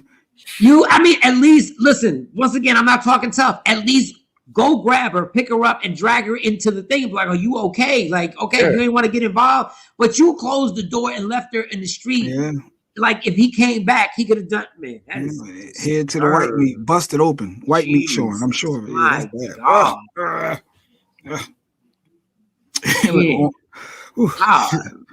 Can we shift gears? Yeah, let's shift gears. Let's talk about something more positive. Hey, wait, we got a trial going on. I don't know if that's positive, but we did. George Floyd. We're not. I mean, we are gonna. I promise you, we're gonna get deep into this, and I'm gonna start watching more of it. And it's just, I know these lawyers are doing their job, but the fact that they're really trying to paint this guy that we should feel bad of the pressure that he was under. How about the pressure that he was applying to George Floyd's neck? Mm-hmm. Let's just. The court system is the court system. You got to have your lawyers fight for you, and hopefully this doesn't go sideways. Even though America's very consistent, it doesn't go sideways, and this guy gets off. Because I'm truly afraid. I just feel like if he gets off, there's going to be some cities getting burnt down. They paid the family already, so I thought that was the first sign. When you make that settlement real quick, all right, the family got their money because we know how it's going to end. And then the fact that they refer to him like now he's a former cop, like he's not affiliated anymore. Yeah. Now with the other situations, they were still cops. They were still police officers, whatever district and what have you. But in this one, like he is not a police officer anymore. They're quick to, put that out there. So you cost the department $27 million or whatever they got. The city, they're gonna fire him. I need you in jail, dog. Your mug face that you had when you had that knee on his neck. That is the most. That look infuriates. That look infuriates me, man. And they said that he was nervous for the crowd. I said, wait, if you're nervous for the crowd, he had his hand in his pocket. Is that showing that you're nervous? You're chilling with your hand in your pocket with your knee on him. How about if you're nervous, take your foot off of him, have him handcuffed on the floor. He can't do nothing, or throw him in the car, man. Like you're just crazy. That's why this racial tension never goes away, because it's blatant murder, and it's always a black man or black woman on the end of it, or a minority on the end of it. It always is. This would be open and shut. That white man would not have had that knee on another white man's neck. He just wouldn't have. And I know everybody wants to. It's not that simple. Look, it's been that simple in America forever. We've never dealt with the racism that goes on in this country since day one. Y'all wanted to play it off. Y'all think because minorities flourish in sports and in music and in the arts that everything's all good. No, it's not. No, it's not. Because Philando Castillo got killed with his girlfriend in the passenger seat and a child in the back. And he abided everything. Yep. And that punk ass cop literally panicked and busted this dude in his chest 4 or 5 times and got off. Yeah, and just, man. And then when you see acts like this and you go like, when you go out now, it's like, what do you not expect? Like, you have to literally expect anything when you go out. Yeah, like when I go to the park with my daughters, my daughter she babysits a young little boy, we call him Yummy. And they want to go to the park, and I go to the park with them, right? And they're just swinging, and everybody's happy, and everybody's chilling. I'm literally tense because I know how vulnerable the situation is right now. It's just me and my 3 daughters and a little boy. And you realize, once again, not talking tough, but now you're in a situation if someone were to approach your kids, you are now in a life or death situation because you're gonna have to kill me to touch them. And we live in a society where it's not, and nobody would be shocked if something like that happened. So every time you're out, you got to be on your P's and Q's on looking. Like I was at the airport one time, and I've never told this story to my family. I was at the airport, and my dad, my daughter's fiance were all sitting there, right? Mm-hmm. And I swore I saw this old man, this white guy, trying to look at my daughter. Like I swore I saw a glance of him trying to take a glance at my daughter, right? Like the eye up, like looking, right? So I said, cool. So I put my bag down and I was watching his phone. He had his phone and he was trying to look and I had his phone. And I stood right next to him because I wanted to see what he was looking at on his phone. I wanted to see if the camera was, if he was trying to film something on my daughter. So I casually walked behind him and I said, and I'd already made the choice. If he's filming my daughter, I'm swinging. I'm going to swing until I can't put my fist through his face. Absolutely. I'm going to. Now, this is all in a second. I decided this, but this is the situation living on this planet right now. You don't know who's the pervert. You don't know who's the child molester. You don't know who's the racist. You don't know who's the person who's going to try and rob you, who's going to try and run up on your car. And that's the stress that everybody's living under right now. Mm-hmm. You can't never just be walking around with your head in the clouds. And it's horrible because like I tell my daughters all the time, whenever you are out, you have to know what's around you. You have to stop yipping and yapping with each other. You have to know your surroundings at all times. You got to know. Got to. And it's horrible that you gotta teach your kids this. No, that's legit because I hands down legit taught my daughter street smarts. That's something I said. You keep on focusing on these book smarts. It's good, but you got to be balanced. You need both. You need both to be effective in this world. You do. You can't take nothing for granted. Nope. You know how bad it is? You can't put nothing past nobody. You can't put it past anybody on what could be going on. Yeah. I know we kind of veered off with the George Floyd thing, but it's just, man, that's why we try and have a bunch of, even when we argue, we try and crack jokes when we're arguing about something. But it's just when we're doing this, when we're doing these stories, it's just so sickening, dude. Have they apprehended the guy who kicked that Asian lady 3 times? Have they found him yet? That is a great question. They had the bolo out. They got his picture and they put it out to the public. So I don't think as of right this second, but I'm not 100% sure. All right, and happy news. There was something on Instagram that was happy. Vanessa Bryant, Kobe Bryant's wife, obviously rest in peace, Kobe Bryant. She was celebrating and she was smiling. It was because her daughter got accepted to USC, correct? Oh, nice. Yes. Natalia, yes. Nice. I thought it was amazing. It was a post where to see that woman smile. Yes. And to see her have a glow and a smile. If anybody deserves something to make her laugh or smile, God bless her. Shout to the Bryant family. Yes. And because that, man, and even the post got me because she was like, I wish Gigi and Kobe could be here to see. And the mama mentality, I thought that was so dope. Because I'll tell you what, out of all the people who passed away, all the celebrities from Biggie to Tupac, who else do we have? Whitney Houston, Michael Jackson, Big Pun. There was something so strange that day when Kobe Bryant died. That was the weirdest thing I've ever. When I saw the alert, it was the first time I was in total denial. The alert came out, Kobe Bryant died. I didn't believe it. Like I was like, there's no way. Like y'all play too much. Like y'all absolutely play too much right now. Like y'all taking this too far. And when that hit, and the irony is that I'm not like everybody else who tries to act like they were always I was not a Kobe Bryant basketball fan. He was so good, I rooted against him all the time. Just like I rooted against Floyd Mayweather all the time. Just like I rooted against Michael Jordan all the time. When you are that good, when you are that damn good at something, I always want to see you lose. Yeah. I want to see the underdog. I'm an underdog type of person. I always want to see you lose. And I had to check myself because when Kobe retired, I rooted for Kobe only twice in his whole career. Once when he was on the Dream Team and he saved the Dream Team. And he went in on this one game. I forget who they were playing. It might have been the Argentine team. And they had NBA basketball players on there too.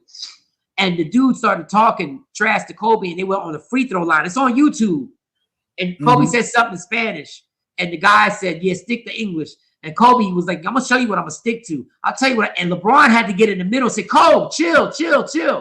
And Kobe took the game over and they won the game. And I was like, that was a dope moment. I was like, Kobe's a beast. Like, I rooted against him, but Kobe was a beast. Then the only other time I rooted for him was when did you root for Kobe? The only other time I rooted for him was the last game he ever played. Oh, when he was retiring and he scored was like 62 that game or something like that. So he's done. This is his last game. The guy has had all these injuries. It's finito. It's over. I stay up to watch the game. So dude scored 60 points on the last game. Yep, 60 plus points. Yep. When I'm watching it, I was going to go to sleep. I said, I just want to watch him play. I want to watch him play. I want to watch him play. So by the time the third quarter comes, they're losing. And he's got like 30-something. Then all of a sudden he's got 40-something. And then the fourth quarter comes and he goes on that damn Kobe Bryant, like robotic, just there's nothing you can do. He's on fire. And I'm sitting there. Now I'm up. I mind you, I got to wake up at 3:30 in the morning to do the morning show.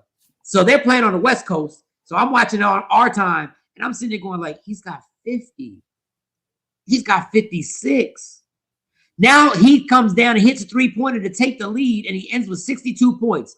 Only 2 times I ever rooted for Kobe Bryant. Now, the reason why I'm telling you this is because I learned a valuable lesson. And I learned it late in life. I have rooted against so many people. I've seen Michael Jordan play twice live and rooted for him to lose. And what I never did was I never enjoyed watching these superstars. I never took the time to be like, yo, I never just inhaled it for a second. Whether you agree with Michael being the greatest of all time, you're watching one of the greatest athletes ever to do anything in any sport. And I never sat back and just focused, just watch him. Just watch him for a little bit. Because you're going to be able to tell your kids you watch Michael Jordan. I never did it because I was I just wanted them to lose so much. Yeah, we were D'ing them up. Yeah, like I'm like, what? And I'm like, I said, I'm never going to do that again. When it happened with Kobe, I told myself, I will still root against certain people. But there's certain points where I'm just going to shut up and just enjoy what these guys do. Like, I didn't want Steph Curry. I wasn't a Golden State Warrior fan. But now when I watch it, I go, you know what? Let me just watch how ridiculous this is, that this dude shoots from damn near half court like it's nothing. And that's why everyone else in the NBA thinks they can do it. Yeah, and I go, let me just watch this. Let me just watch Kevin Durant, who I've never really rooted against, but when he goes against LeBron, I root against him. Let me just watch the fact that this dude is 7 feet tall and can dribble like this and shoot like this and be this unstoppable. Like, let me just enjoy this for a second instead of being so caught up in rooting against them. Well, wait, do you enjoy Tom Brady in football? I actually do. Oh, okay. I rooted for him with the Buccaneers. Now, with the Patriots, I never rooted for him. I never rooted for him. And y'all can thank our Giants for it not being absolutely ridiculous, more ridiculous than what. And you can thank the Eagles, because if it wasn't for those 3 Super Bowls, we'd be talking about 10. That is ain't nobody got time for that. Ain't nobody got time for that, bro. Dog. Lord have mercy. We'd be talking about 10 Super Bowl rings. No way. Woo. So with the Buccaneers, when I was watching them, and that's another thing. Once they become the underdogs, then I start rooting. Like once Michael Jordan went to the Wizards, I started rooting for him. Once he went to the Wizards. You want that comeback story, that comeback, the feel good comeback. Let me root for him. Yeah, he with was Tom Brady. Yeah. But Brady, I was like, dog. Once he got into the playoffs, I said, dog, you can't let people like that get into the playoffs. Not when he got that much to prove. Not when you know he ain't never gonna say it. You know he wanted to win that just so the former coach Bill Belichick, so he could. He ain't even got to say it. He's want to swallow this whole trophy, dog. Because everyone always said Brady only won that because it was Belichick's system. It was the coaching. He can't do it on his own. So that was his redemption. That was his coming out of, I don't need him. And it don't even have to be sports. Sometimes we took for granted what Whitney Houston was doing when she performed. We took for granted what she was doing when she sang the Star Spangled Banner. Right. And all her performances and stuff like that. It's like you really, and I know we're so busy, so I'm not saying it because I do it too. Sometimes we're so busy with our own lives, and our own lives are stressful that we just take these performers for granted, and we just go like, yeah. Man, sometimes you got to focus and just watch a performer perform, because you never know if that's the last time. Like, you never know. And unfortunately, with Whitney Houston, we weren't shocked because of all the drugs things that she was going through. And I wasn't shocked when Michael Jackson died because there was so much going on. But I mean, just enjoy. Like, that's the moral of the story. Enjoy these people, embrace these people. Stop trying to tear these people down every chance we get. Because the better somebody gets at something and the more successful they get, the next thing is you already know they're trying to tear you down. You already know they couldn't wait for Tiger Woods to fall off and they enjoyed Tiger Woods getting caught cheating. They enjoyed it. The media, they reveled in that stuff. So, I mean, long story longer. Enjoy these performers, y'all. Enjoy. While we got them. Because ain't nobody here forever. While we got them. Stop trying to look for the elevator video. Flaws, the drama. They want to knock you down to build you back up, though. That's just society as a whole. We want to see you fail and Kanye crumble. Oh, now rise of the Phoenix, and then they want to see you build back up. So, I said that one thing about Kanye. Hey, I was making fun of him, but he was yelling, telling everybody slavery was an option and a choice. That part. No, not that one. Not that one. Okay, even though I understood. I'm not gonna get into it because it's so hard to explain. I rock with him. The way he said it is not the way he said it, and that doesn't make any sense. But the way he said it wasn't the way we said he said it. But okay, it was still a dumb comment. Still dumb. But when he was yelling at Sway, saying, "You don't have the answers," you got the answer, Sway. How Sway? I knew what he was saying. You ain't got the answers. When he was telling them. And DJ Envy is super with family. DJ Envy, the Breakfast Club, was like, yo, you need to use your own money and start your own business. He said, y'all don't know how this goes. Y'all don't know how this goes. $6 billion later. Can somebody say he was right? Ain't nobody quick to say that.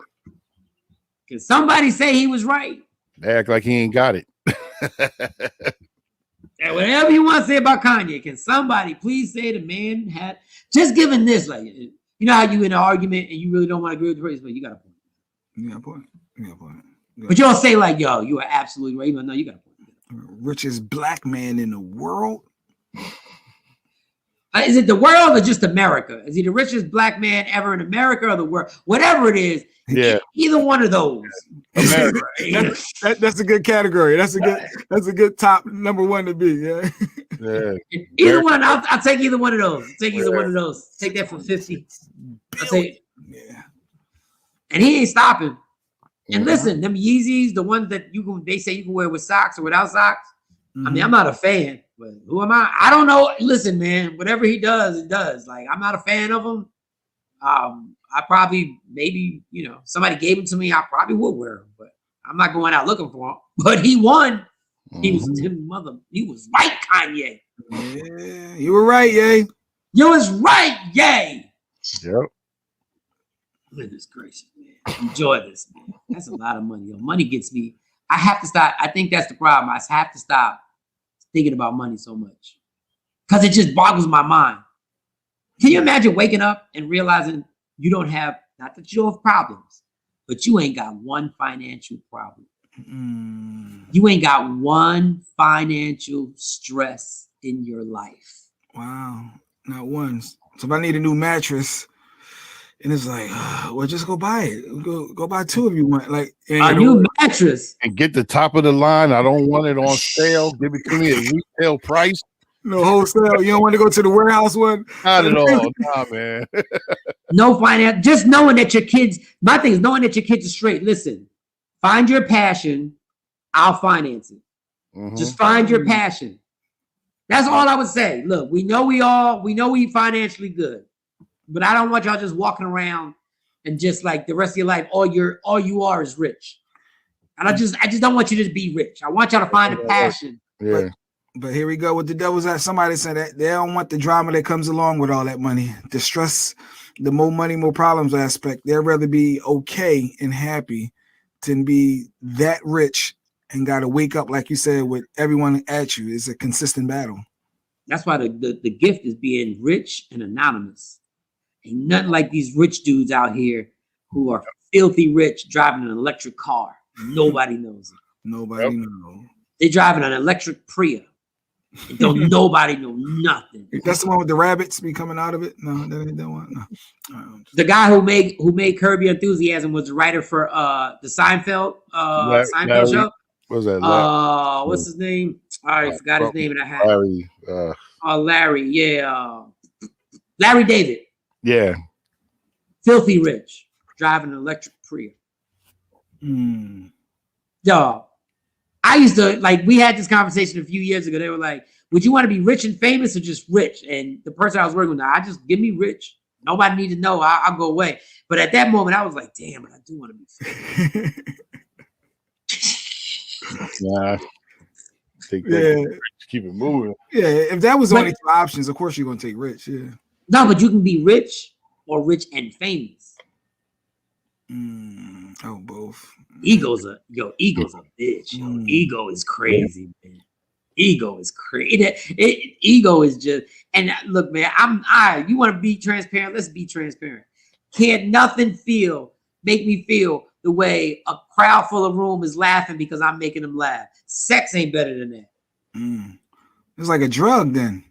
Dog, it's amazing. And it doesn't even matter. Like, obviously, it matters if it's a bigger venue. There's a few thousand people, and you're rocking. That you're like, dog. It's a feeling that man. Listen, people like you better than sex. Yes, you can simulate sex. You can simulate that feeling. I'm not gonna get graphic. You know what I'm saying? You can make that feeling happen yourself. You can't simulate 5,000 people laughing at everything that's coming out your mouth and the way they react when you get off that stage. You can't simulate that. I don't even know how it must feel to have 20, 30,000 people cheering your name every night as you perform Jay-Z and Beyonce. And then somebody says they act different. I bet they do act different. You see, I changed. Yeah, you see, I changed. There's only 300 people at the Improv. You see, I'm acting funny. I'm acting damn funny. I ain't been writing like 25, 30 years, bro. What? Be kidding me. You acting funny. Effing right, I'm acting funny. Did you see what I just did? You ain't see what I just did.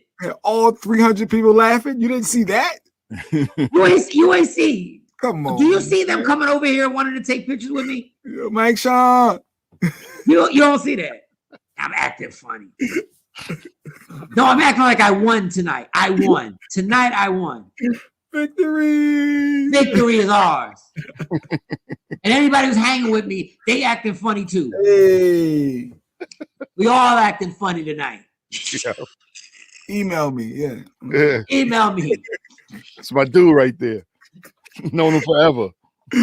Chances are, while I was rocking that stage, I shouted them out because when it going that good, I'm like, hey, everybody gotta get this love. Yo, shout out to my man Jay Black, DJ Cam. After I get done here, we'll be in the lobby. That's when you raise your hand in the middle of the crowd. Yeah, that's me. That's him. Let's get all this love. So I went to a comedy show and I wasn't even performing. Kevin Hart had come to Dallas, right? And he came to Dallas. Let me tell you something. Kevin Hart, every time he sees me, acts the same way. He acts like he's not Kevin Hart. He just acts like Kevin every time. Nice. And Kevin Hart told me, whenever I see you, Mike, I'm never going to act funny. I'm always going to act the way dog. And he did. So we get the best seats in the house.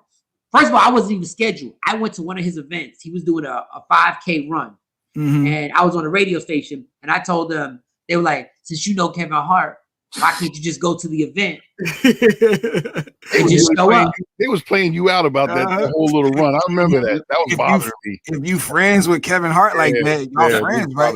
Y'all came up together. You knew him back in the day. Yeah. And it would be no matter how many times Kevin Hart would be on the show on the phone and say, yeah, that's Mike. Mike gave me my first paying show. Mike did da. Cool. So if you know him, just go. So I said, okay. I only get competitive when I'm in that type of mood. Like I really don't care type of person a lot of times. Like whatever. All right. I don't know. I'm cool. Right? But that day I just said, you know what? Cool. I'm going to go. And I showed up and security stopped me. And that security was stopping me. Kevin Hart's Cadillac Escalade came up. He jumped out the car. He saw security stop me. He said, yo, that's Michael Shawn, and waved me in. And I was nice. like, oh wow. You put your shoulders back. So I tried to put my shoulders back, but first I was so shocked I had to gather myself. I was like, because I made eye contact with him, and I was like, man, this is crazy. I'm trying to make eye contact with another dude, like for real. You like this? Yo. He made the eye contact. He said, come on. So we go and everything like that. Just to tell you how crazy famous celebrity is. I get the interview. I do it live on the radio. I'm in the truck with Kevin Hart. He runs. He said, once I get done running, he gets in the truck. He does the interview. It's live on the radio. And then, the test was to see if you can get tickets for us. Cool. Hey, they moving the bar though. Here they go. I did this. I got there. And they trying to get some tickets. So now the show is sold out. It's sold out, right? Sold out. We're doing the interview. Kevin's like, you coming to the show tonight? I said, yeah, man, I would like to, but I got the whole morning show. He said, I got the whole morning show. What? Whole morning show has front row seats, right? Front row. This is the hot. Now, Kevin is still popping. But you know when Kevin hit that super flame, when that super inferno? Yes. 12 o'clock. Yeah. When everything you looked at had Kevin Hart, like it was a movie after a movie, after a special, after Saturday Night Live, after this, after that, after this. So that was when it was crazy, right? We in the front row and we chilling and we're watching. Shout out to Spain, shout out to Naeem and I forget the other guy who rolls with them, the Plastic Cup Boys. And so they perform, and Kevin comes out. Kevin's performing. He's killing. We laughing. And he says a joke. And he looks down. He said, ain't that right, Mike? He highlighted you. He shouted you out within the joke. And everybody at your station like, And Mike's sitting there probably. And they all looked. Took all I had. All I had not to yell back. You right, Kev! You absolutely right! Took all I had, dog. I had to play it cool. I was like, yeah. He looked at me, I looked at him, I said, yeah, you right, dog. Okay. You don't understand how bad I wanted to jump up. Dog.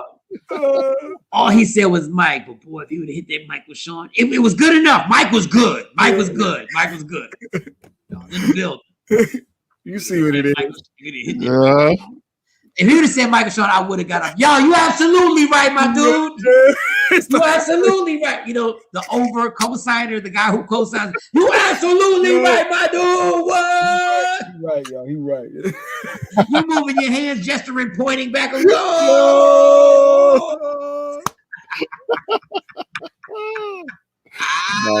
Nice. Dog. No, that's hot. That is one of the that just shows you. This fame thing, like it's easy to be like, yeah, fame, whatever. No, that thing is intoxicating, yo. That thing is absolutely intoxicating. But now that I'm older, if you ask me if I could be rich and famous or just rich, yeah, I'll take the rich. And the only people who would know I was rich is probably like 4 people. Well, does that include family? Would I let cousins know I'm rich? The handout would be, yo, Mike. No, because my family's good. I will say this. I have the type of family, I've never had a problem. Even when you're doing some TV, and I do some TV and doing radio and stuff like that, where people have a perception you make it again. I've never had a family member ask me for money. Wow. Wow. The only time I loaned a family member money is when I found out that there was a situation and that person was not going to come to me. So I made the phone call and I was like, look, I'm not rich, y'all. None of us are rich, but we're all blessed. Yes. And I was in a blessed situation to be able to go like, I got you. So let me cash app you this. And a person was like, thank you so much. I really don't even want to task it. Just take it. And when I give you money. What? You don't expect it back? I don't expect it back. Yes. I'm in the clear. Unless. I'm in the clear, Kev. Hold up. Wait, what? Unless I'd say, listen, I can give you this money, but this is a lot of money. If you can't pay it back to me, I can't give it to you. Like normally, I would like there's a certain amount of money, but I give it to you. Don't worry about paying it back. And I got a lot of friends who I said, don't worry about paying it back, and they paid it back. Yeah. Now, I have one person. That person will forever remain nameless. What they do? I don't even know who you I told this person I need this money back. Uh-oh. This can't be me, I hope. No. It's not. You can't. I'm never gonna reveal this person's name ever. But I know I didn't get it back, and I asked once, and I said, "Cool." I guess the situation got even worse, I guess. But I'm like, you don't loan money to family. Yeah, you don't loan money to family. It wasn't even a family member. It was somebody that I was super tight with. That I just was like, all right, stop before I get you starting to get more and more clues. But that's it.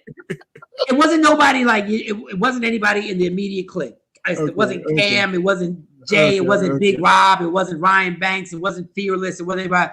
But I reached out. I gave the money, and I was like, "Yo, just make sure you get this money back." And it wasn't even the fact that I needed the money.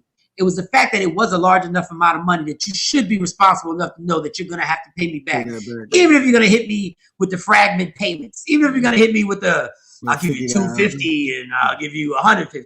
I'll give you just show me the effort. But for the majority of the time, if you loan somebody money, if I loan you money, I don't expect it back because that's already the pressure of trying to collect money from somebody that you care about, somebody that you got. It just leads to everything's all effed up then.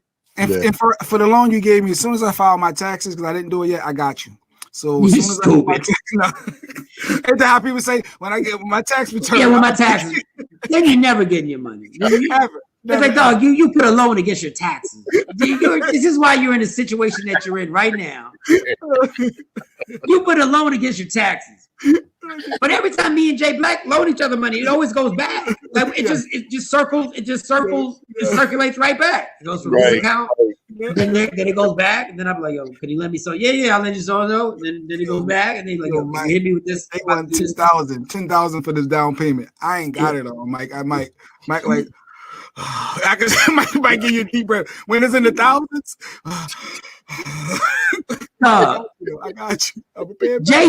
Jay sent the money back before he was supposed to send the money back. Exactly. I found out the money was back by looking in my at my account. I was like, what the heck? I said, Jay sent the money back already. Yes. I don't want to owe nobody nothing. I don't want to owe. My phone rang. I want to better say hello. You know, I ain't ducking nobody. Hello was good. Hello. Oh, nobody. Answer his phone. That's good. I like Yo, we're gonna wrap it up, but I gotta tell this one story. Oh, man, this is one of the saddest days of my life. I had to borrow money for somebody else. Right? The person was in a jam about to get evicted. And Big Rob loaned me the money. Okay. So I met him, gave me the money, said, cool. And I was on a train, and I got on a train. The train took me, there's a train that goes to Philadelphia, and you go to the gallery. The gallery is a mall in Philadelphia, and that's where you transfer to the other train for me to get to. So as I'm walking, the wallet full of money falls out my pocket, and I didn't notice it. Dum, dum, dum. Oh man, this ain't going. Wait, how do you have that much money and not have it the kung fu grip? I'm confused. Jay, That's don't know. In the front pocket. That's front pocket money. With my hand in the pocket, holding it the whole time I'm walking. Like as I'm walking, I realize it's gone, so I walk back all my steps. I'm furious, right? I'm like, what did I just do? What did I just do? So I go back, and a lady comes up to me on everything I love, and she brings my wallet to me. Okay, without the money. Of course. I know you're gonna need this ID back, so let me go. Let me get your license. I've never come so close. I said, man. I didn't even call her man. I'm be real. I was like, B-word, listen. Listen here. I will give you some of the money.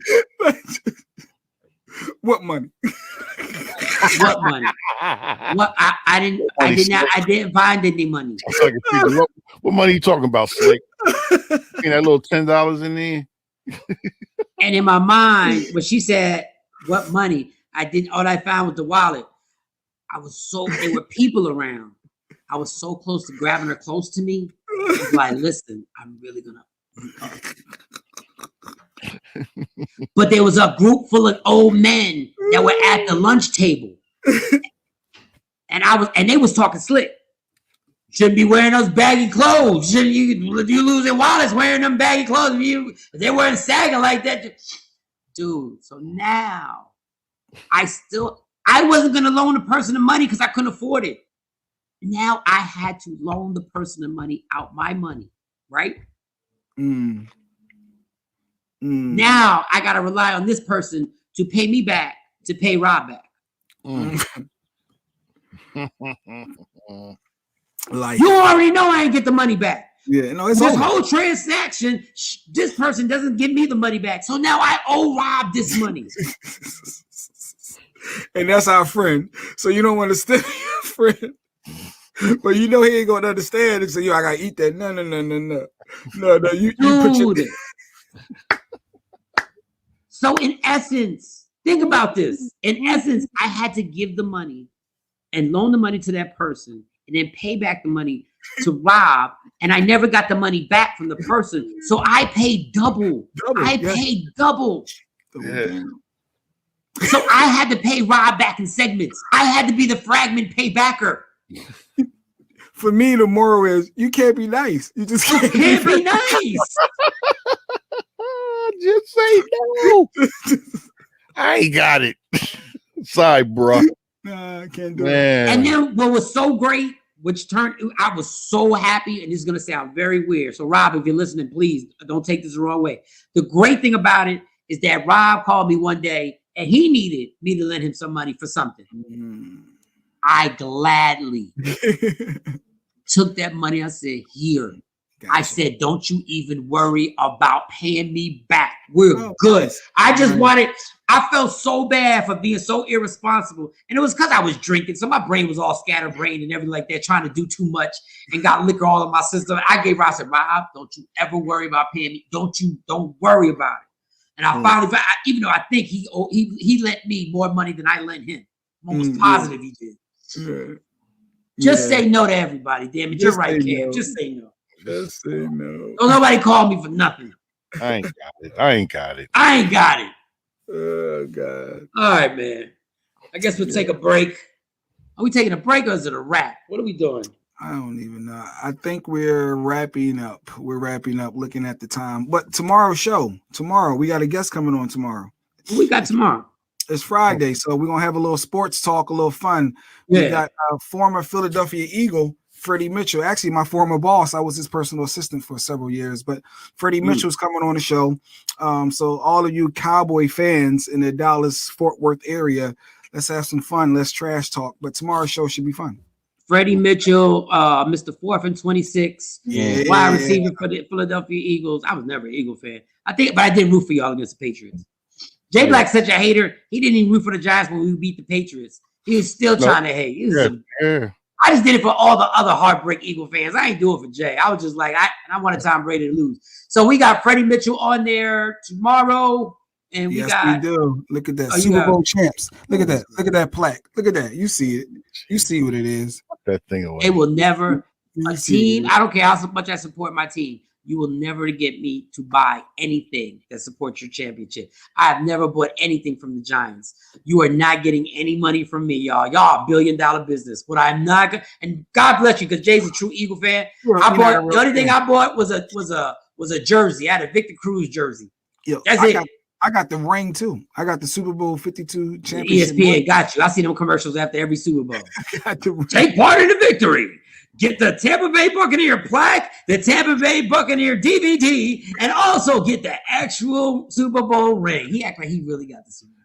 And the ring actually does not have the diamonds that the professionals actually get. I got the ones with. All right, I'm gonna show you mine. It's engraved. They engraved it with my name. I got the real one. I'll show y'all on tomorrow's show. Don't hate. That just happens when you're not used to winning. That's what. So you waste your money on the ring. So what? Is my memories? That's what happens when you're not used to winning. EAGLES Eagles. Exactly. Because we expect another one. Yeah. Ain't nobody got time to be buying all them rings. When your team Who got time to be spending for 4 rings? Yeah, got kids to raise, man. Who got time to buy 4 rings and like 7 NFC Championship East rings? Who got time for all that nonsense? I do all that. I'll be broke. I can't believe they got Jay on that commercial. Every time I see it, every Super Bowl, whoever wins, it's always like, be part of the Tampa Bay Buccaneers Super Bowl victory. You a real fan? We've got the t-shirt, we've got the plaque, we've got the actual ring for only $7,000. You too can have the Blu-ray DVD. The Blu-ray DVD. Who has Blu-ray? I got the DVD. I got the banner. I got the ring, the plaque. Oh my God. I ordered everything. Oh, you are out of control. You are out of control. Oh my God. So all right, y'all. Friday's going to be a big show. Shout out to Shawn Scott for always holding us down, making our visuals happen on Media Room 360 on all the platforms. Facebook Live, YouTube, Media Room 360, on Roku and your smart TVs and your streaming channels, Amazon Fire TV, Apple TV. It's Media Room 360. You can see us live and get the visuals. We will see y'all tomorrow. Love me for who I am, not who you want me to be, because I can never be that. And understand there's only one thing in life that is guaranteed. It will end. So enjoy every minute, every second, and never let anybody steal your happiness. It belongs to you, so fight for it. Michael Shawn and the TakeOver Legends. Yeah. I was always funny. I was always the funniest kid in the room, the funniest teenager in the class, and the funniest adult. Back then, I didn't even know that this would be my career. It was my protection. Funny is what got me through every trauma in my life. Every person I lost, every fight I lost, every girlfriend I lost. Funny always got me through these things. It was the one relationship that I knew I can't live without this one. I need funny. I gotta make people laugh. I gotta take away their anger so it won't be directed at me. And that relationship was so important that it literally turned into my job. And I thought, this is the end all, be all, be funny. Until I met alcohol. When I met alcohol, that relationship took over. I can only explain my relationship with alcohol like a toxic relationship. And we see it all the time. We see it all the time. There's a person, let's just say it's a woman who has a bright smile that lights up the room, who has all the energy in the world, and everybody loves this woman. But she's in love with this toxic man that brings her nothing but pain, brings her violence, brings her this sadness that she can't compare to anything else in the world. But even though that man brings that to her, she can't find it in her mind. She can't even fathom living without this toxic person. That is my exact relationship with alcohol. Michael Shawn and the TakeOver Legends, where nothing's off limits. Free Agent Radio.